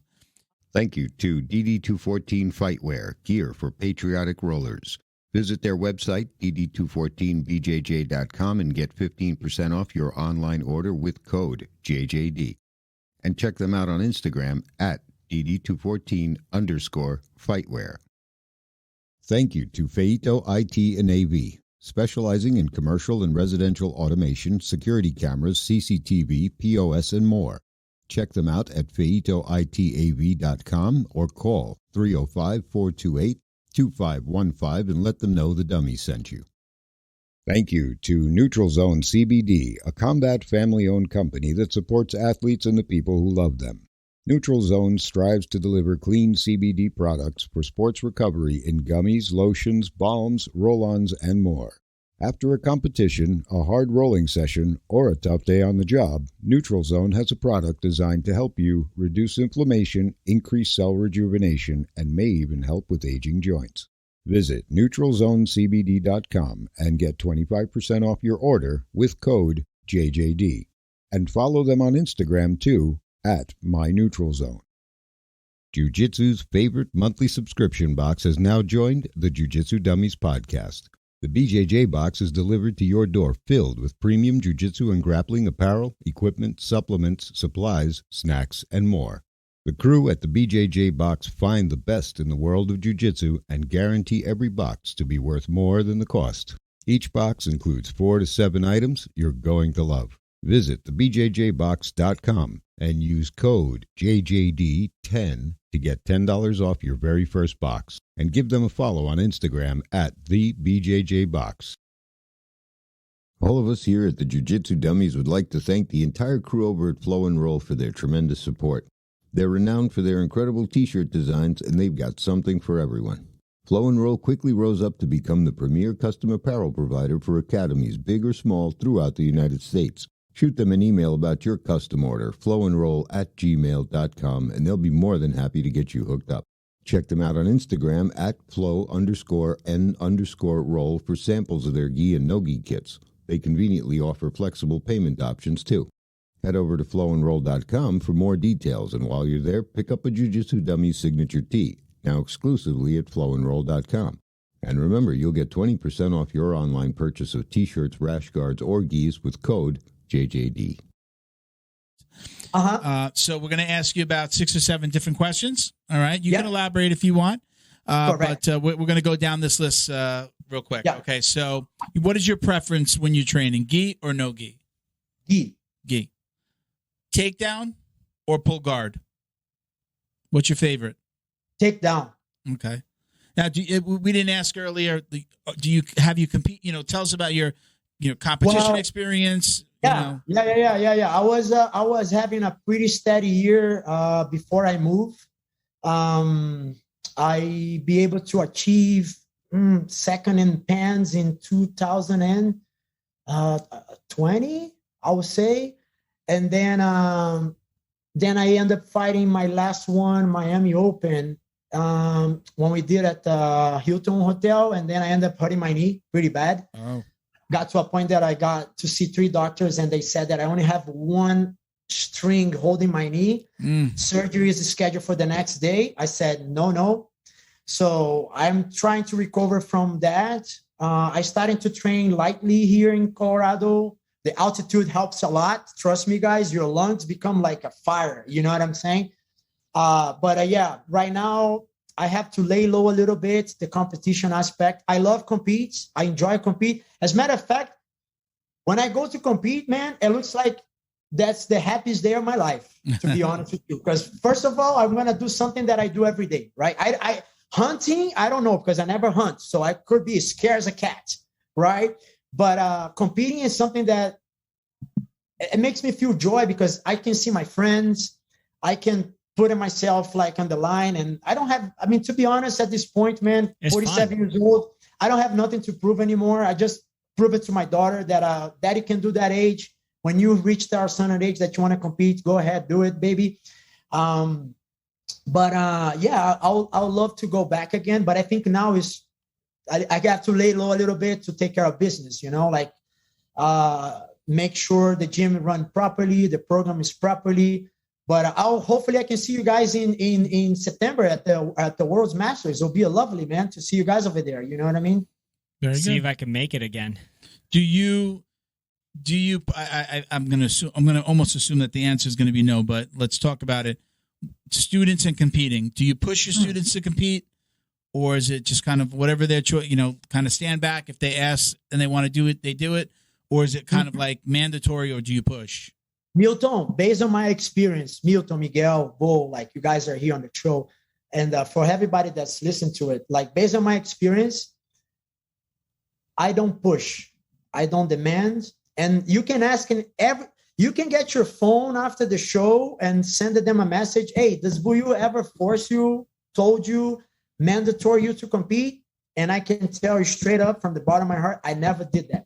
Since day one, since 2008, when I opened the gym, my gym was never for a competition. Mind you, I was teaching police officers. I was teaching state troopers, firefighters, because the region, the demographics that I have, I specifically chose that demographic because I want to target people that I kind of like wants to do jiu-jitsu for pleasant, wants to do jiu-jitsu for well-being, mental health, that time already thinking, because, man, those guys have a stressful jobs, right? So they be on the road protecting service, you know what I'm saying? So I was on that route. The competition aspect came once one student and 2 students started to compete, and then it migrate to the group that actually wants you. Yes. Yeah. To this day, nobody's obligated to compete from the Ghost Squad team, but whoever will, they're going to have the proper training. That's for sure. Start with the takedown because that's 2 points. Don't put your butt on the ground. Yeah, 2 points. 2 points. Do you? I think you might have mentioned this before, but do you watch a lot of jiu-jitsu when you're not on the mats? Are you the guy that's watching every flow and roll on a Friday? Are you watching UFCs or studying tape? Is that the kind of person that you are? Yeah. Are you a fan outside of teaching? Man, I'm not gonna lie. I'm besides an educator. I don't think I can even consider myself a professor because that's a high standard for a guy that has a college degree, master's degree, bachelor's degree. I consider myself an educator, right? So if I can educate my students to be a better person on the mats in all general aspects, respectfully, technically, mental prepare for the outside world, that's what I have to do. Go over videos and tapes, and my students constantly send me, and I just want to say this on the air, guys. I apologize if I didn't catch up you guys this whole week because Papa Buiu, he's very busy with the gym, but usually I get on the weekends when I have a little bit of spare time, I go over moves, I go over tournaments, I go over competitions. If it's live and I'm not there, yes, I'm 100% watching every single match of every single my student. I text them directly, WhatsApp, text message, whatever the web that they have in their hands to explain it to them. Hey, you won this match, but be careful with your left side because you're passing with your hips too high. The guy's going to replace the guard.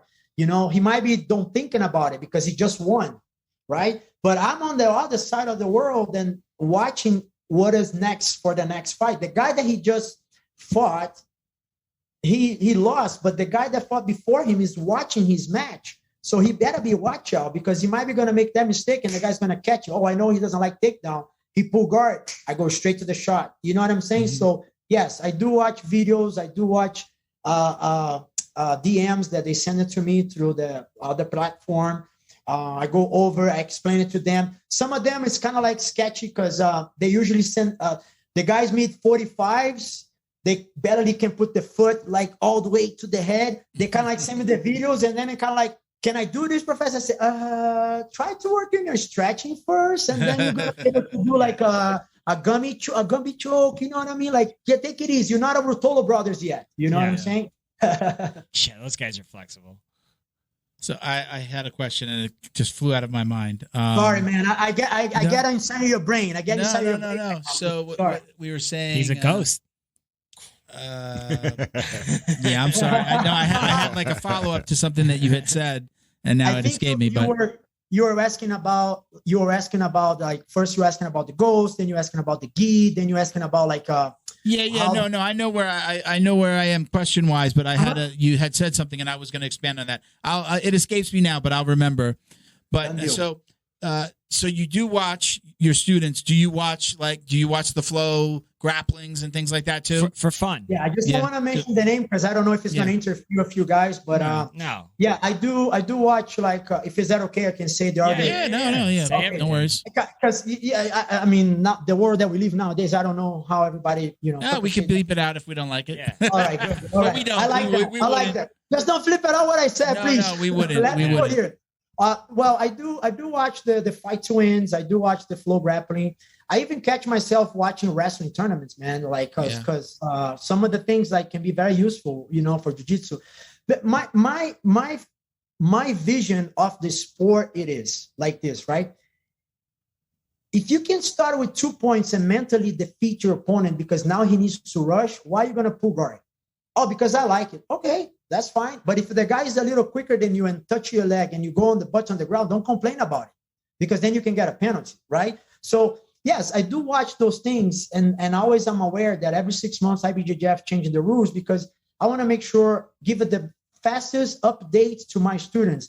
One question that pop up like, oh, Professor, can I choke with my belt? To say, yeah, you could choke with your belt. I saw that the other day. I didn't even know you could do that. Because the assassin choke.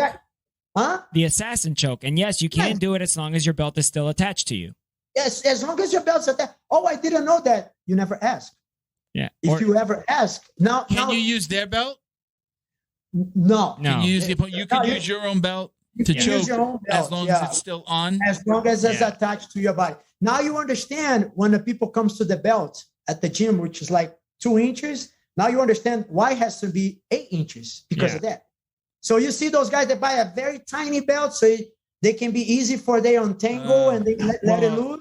Now they're not going to do that anymore. Oh, so you're saying it's got to be longer at the end. Yeah, now you got guys showing up. They wear an A2, but they'll wear an A4 belt because they want to take your back.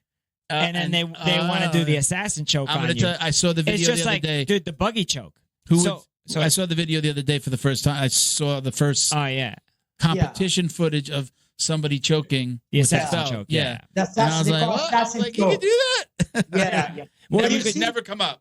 But listen, maybe because what Miguel said in the past, like I'm doing this game, I'm playing on the bottom, but I'm kind of like I need to have something that I can be making my opponent aware that if he comes next to me, I have something for him. Mm-hmm. So now you can have something for him with your own belt. Even if the guy on a side control, you can still choke him with the belt. People don't know that. They think just like on your north-south or maybe like when you're crucifix. No, even if the guy is in your side control, there's a way that you can choke with your own belt. Baseball choke. It's kind of like almost like that, I see that being helpful. You're already thinking. I like the north-south. I like to be north-south a lot, so that belt is right near their head. Yes, sir. Depending on where I drop. There you go. Got some lapel Don't be surprised if the guy pass out on top of you like. We got a lot of lapel pullers in my school. So as soon as they touch you, they're yanking your gi out of your belt immediately. When somebody does that to me, I just go. I let them do it. I say, "Take ahead. Let's get this done." Yeah, with, I don't weigh as much as you do. Yeah, just step on the hand. Don't you ever do that again? No. So, Professor, do you have a favorite competitor? Is there somebody that you really like to watch that you try not to miss their matches? For sure. For sure. Mika Galvão is bringing my attention because he's young. He's on his prime. Tainá Dalprá, he also very impressive. Man, I love AOJ's producing. When Felipe Pena competes, I can see the versatility of. I can tell that his game is very involved. Who else? Ronaldo Jr. I like the way that I like his style. Reminds me Tererê. Fernando Tererê reminds me a lot, like the way that he started his fights. Pedro Diaz. Pedro Diaz is one of the black belts that now with Carlson Gracie Jr., which is I have a pleasure to start off with him in Santa Marta in one of the slums in Brazil. So I like to watch him a lot too. I think as far as whoever has a game that's very wide open, I admire a lot. I don't like people that actually stalling too much. Like I said, when I started jiu-jitsu, there are only 5 moves and I can barely learn 2. So today you guys have a freaking encyclopedia of jiu-jitsu. You guys can probably be the whole day on the internet and learn the whole book of jiu-jitsu, but nothing gonna replace watching a really good match that 2 guys. I'll say as far as black belts, those are the ones that guys that I try to watch it and I try to pick a couple of things that they do when they fighting. You know what I mean? Have you seen just recently how Nicholas Marigali has really opened his game up? I think one of the things that he realized when he migrated to the Dream Art team, I think Isaac Baense probably told him, this is me saying, right? I'm trying to Twilight Zone right now and be on that room with both of those guys. If you keep doing the same things that you did it before, people are gonna telegraph your game. So you need to be more opening. You need to risk a little bit more. And I think watching Leandro Lo too, it's a very exciting. Love that guy. I'm pretty sure this last Worlds something must be happening with his ribs that he couldn't perform it the way that he wants to, but gracefully he was be able to win the absolute. You know what I mean? So I think that's something that came up gracefully for him. Marigali really, it's another one that watching him fighting, and I think now that he migrates to Texas, to be able to understanding more the no-gi game. Yeah, I think he's gonna cause some furor next year for sure. I won't say this year yet, but next year that's definitely. He looked really good. He's still his collar sleeve is like nobody else's, but he has just opened up really. Yeah, and I think because of his length of his arm, he's so long. He applied really well the loop choke we call rodado. So he applied really good that, and people get by surprise. People, if they don't keep an eye on it, especially if you like to pass with a lot of pressure with your head down, you're going to go 9 nights real quick. You're going to go 9 nights really quick. You got that guy in the absolute division real quick in the guard. And he goes to the left side too. So it's you don't even think about it. You see, because he gave it to him on the side. It's kind of like a bait. So that's one of the, look, when we started the podcast, on the minute 8 or minute 12, was something related with the armbar that I told you guys. You can't telegraph that you're going for the armbar because the guy's going to do what? He's going to retract the arm. But if you have something to fishing, to baiting him, and then he can give it the arm easily, that's pretty much like what the loop choke does, or a baseball choke does, or even like the assassin choke does. You think you are good in a position on your side, but last thing that you have your neck all tangled up. You know what I mean? I gotcha. All right, so I have our next question. Go ahead, Milton. What is your ultimate goal in the world of jiu-jitsu? Where do you see yourself in 20 or 30 years? Man, that's a really difficult question. I just want to have longevity. I just want to have days ahead that I can be able to provide to my students, to the people that approach, to the people that want to talk about everything, talking about books, talking about, podcasts, talking about what podcast should I listen to it? You know what I mean? Like, what book should I read into it? You know what I mean? So, and then just be on the mats and training. You know, if God willing, I can do that as the day that I could not be walking on the mats.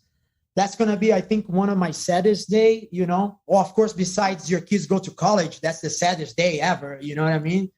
But not be able to be on the mats and, you know, play jiu-jitsu. You know, I'm not saying fighting anymore. I say play jiu-jitsu.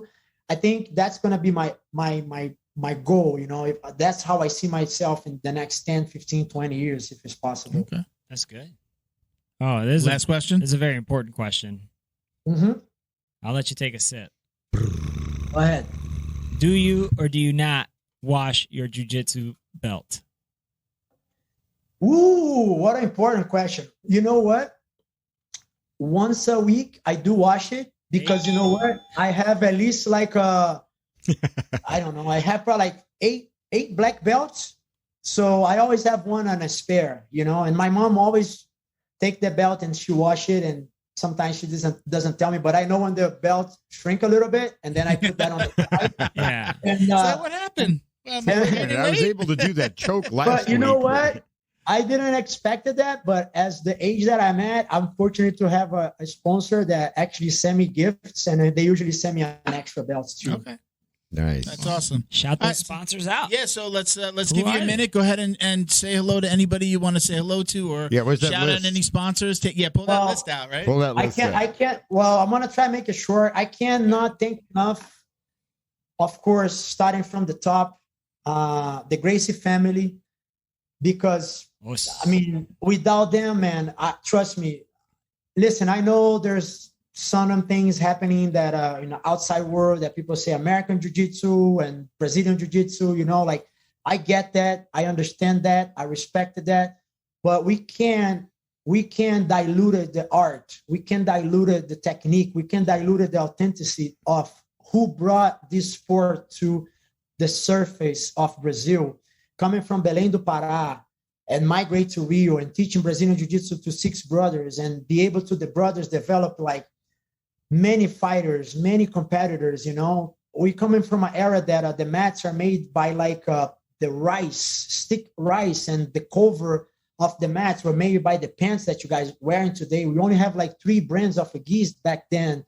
We can't thank enough to the Gracie family. Of course, like I have to go to my side, the lineage of Carlson Gracie, and then Token Rodrigo, that be able to show jiu-jitsu to me. And then today I live, I breathe, I talk, I see, I act jiu-jitsu all the time in my house, outside of my house.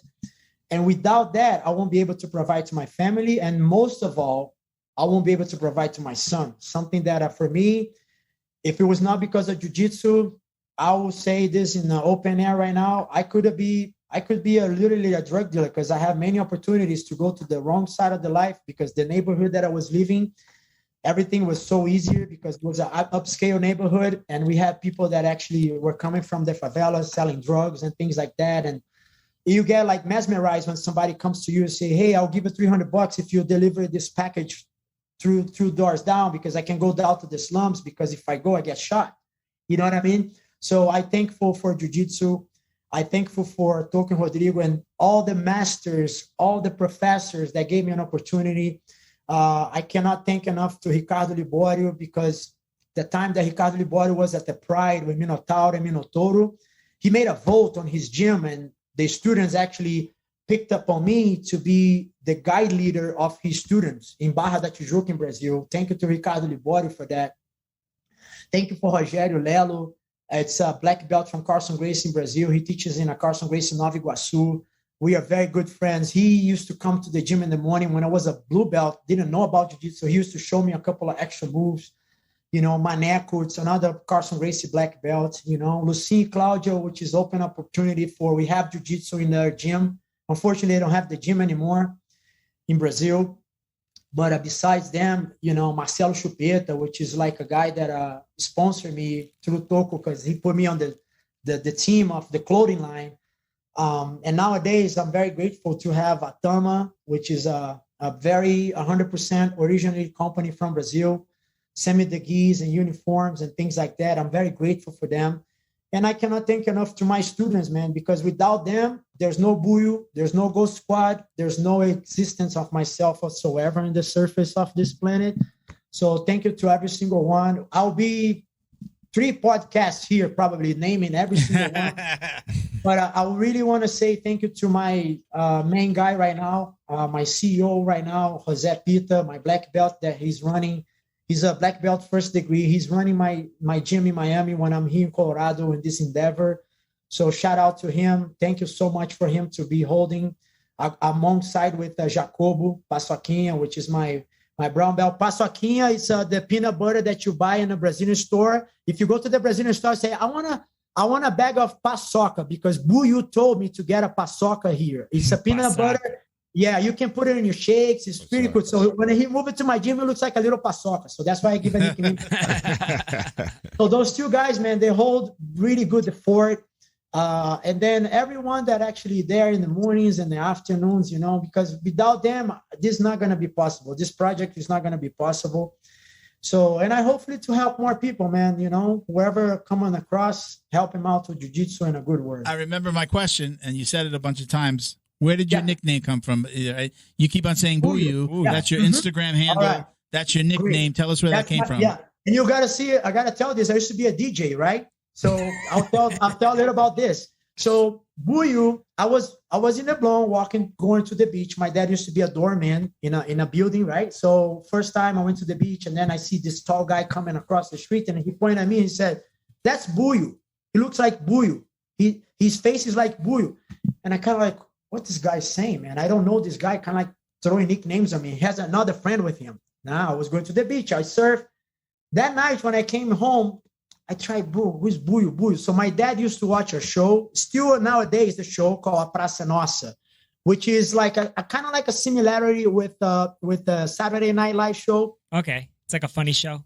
It's a funny show, but they make funny of they make jokes about the politicians in Brazil. Yeah. They make funny about like how it's topical. So depleted, everything about Brazil, they make funny on the show, right? Yeah. So Carlos Alberto de Nóbrega, which is the host, he sits on the bench. We read the newspaper.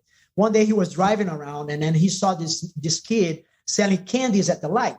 So he came up to him, and he said, "Hey, do you have a job?" And he said, "No, that's my job. I sell candies to support." I think that time Buiu has like 7 brothers or 13 brothers, something like that. He's like a poor kid living on the street. But I didn't have the hair like that. You know what I mean? My hair was short. And then it was like the first encounter that, man, this guy just nicknamed me a character of the show, because Carlos Alberto de Nóbrega ended up hiring Buiu to, on the end of the show, give it a speech to what the politicians should do, what the government should do to don't have many kids at the light selling candies or jiggling the balls and stuff like that. So then last thing that you know, when Toco Rodrigo opened a school, they already have my nickname already as Buiu, right? Years pass, friends came up to me, hey, can I ask you a tough question? I say, yeah. Is your name Buiu for real? I said, dude, really? Do you think my mom is going to name me Buiu? No, bro, my name is Michel. No, because everybody call you Buiu everywhere. So I think your name was Buiu. So it becomes like a muscle memory type of thing. Then in 2001, a friend of mine, he used to train with us, Christian. He used to, and now he owns a Muay Thai club in Barra da Tijuca in Brazil with his brother. So he was a host in a nightclub, and his partner was Bruno, which is his brother, a very famous singer from Raimundos, a rock band in Brazil. They started to have these parties every Thursday, hip hop. And we're talking about 2000 and 2001, hip hop in Brazil was a booming, right? And then one of my friends became really good friends. He actually sponsored me afterwards. He has a company called Thug 9. He was DJ the whole night, but gets around 3 o'clock, 4 o'clock in the morning. He said, I don't want to do that anymore because it's too tiring. So I said, Christian, would you mind if I go starting to DJ? I said, do you know how to DJ? I said, well, I have an okay taste for music, and I know he play hip hop, and that's something that I like it. I said, I can try, bro. I didn't have no turntables, no players. I started to go in a store in Panama called Viper. and burning CDs, renting CDs and burning CDs and music and underground hip hop and mainstream hip hop. And I started to take it. So long story short, I started to be a guest after 3 o'clock in the morning when the dance floor was down. Then I build up. Last thing that you know, I won't stop playing until 7, 8 o'clock in the morning. They got to a point that the bodyguards used to tell the owner, hey, can you tell this guy to stop because we need to go home? But the club in Brazil opens at 11, but the dance floor doesn't get heat up until 1, 2 o'clock in the morning because Brazilians like to party. I don't know if you guys know that. We know. That's like Miami. Sort of it. And then I started DJ everywhere, man. I did raves, I did private parties. And at that time, people would say, oh, we got to get an artistic name. I said, what? No, bro, just put Buio. I said, no, bro, Buio is too much like jiu-jitsu because you come from jiu-jitsu. Man, what are the best thing? Look at me that time, not even know marketing. I already marketed myself. I said, dude, if the people from jiu-jitsu like hip-hop, and go to the club, and my name is associated, guess what? They're going to come. That's a new crowd. Yeah. That's the crowd. As a matter of fact, the Saulo Ribeiro, I'm never going to forget that. He likes the music from Tupac called Thug Mansion. And Jorge Brito, too, a good friend of mine that's in Canada. Both of them, they like Thug Mansion. Bro, every time I play that music, those guys go crazy. So was a good time. I make a lot of good friends. When I left Brazil in 2005, I stopped in DJ. I DJ in Miami at the club called, not a club, a restaurant, a hotel actually called the Setai in Ocean Beach. So I did a couple of times. It was more like a lounge. I was trying to throw in some Brazilian beats, bossa nova type of thing. But then what happened was like, there's a French guy I think he was the main guy from the kitchen. Every time I was to play like some bossa nova, he didn't like it for some reason. So he used to come and yell at me, oh, you got to take this. And I look at him, little French guy. I said, man, I can make you a croissant in 5 seconds, dude.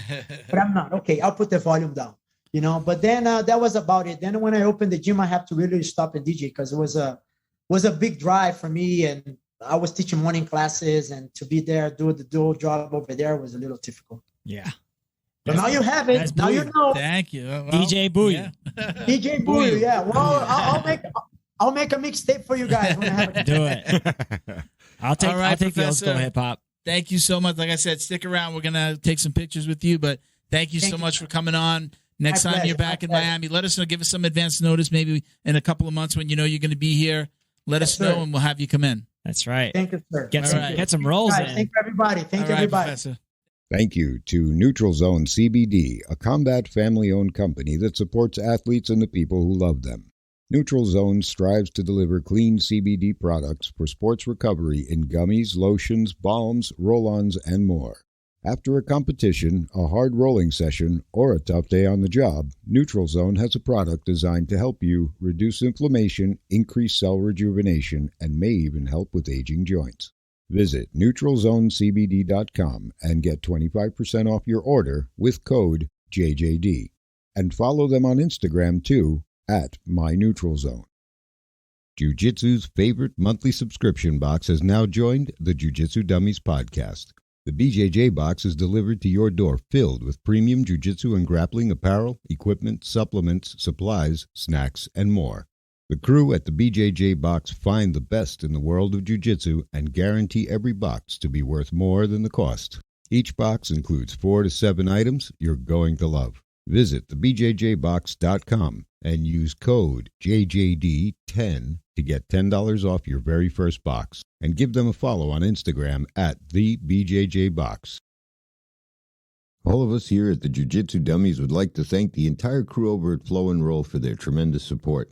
They're renowned for their incredible t-shirt designs, and they've got something for everyone. Flow and Roll quickly rose up to become the premier custom apparel provider for academies, big or small, throughout the United States. Shoot them an email about your custom order, flowandroll@gmail.com, and they'll be more than happy to get you hooked up. Check them out on Instagram at flow_n_roll for samples of their gi and no-gi kits. They conveniently offer flexible payment options, too. Head over to flowandroll.com for more details, and while you're there, pick up a Jiu Jitsu Dummies signature tee, now exclusively at flowandroll.com. And remember, you'll get 20% off your online purchase of t-shirts, rash guards, or gis with code JJD.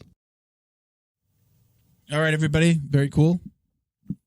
Fun guest. DJ. Lots of stories. We probably could have gone for hours. Yeah. We definitely got to have him. Well, he's going to come down here. Yeah, we definitely got to have him. It's going to be dope. Yeah, he would be really fun in-house. Yeah.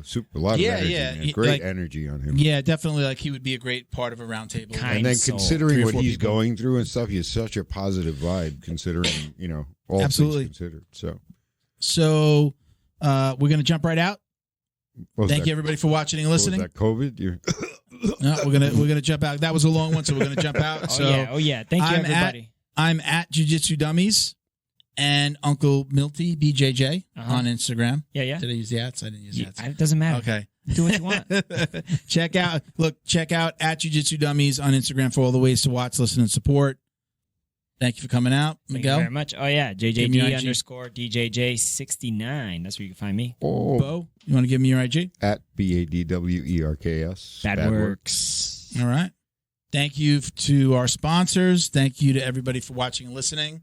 Thank you to the Gracies. Ep.84, right? This is kind of awesome. That was a cool one. Yeah. Who do you want to thank? Yeah. Thank you, Gracie. Yeah. All the Gracies. Well, thank you for watching and listening, everybody. See you next week. All righty. Peace. Peace.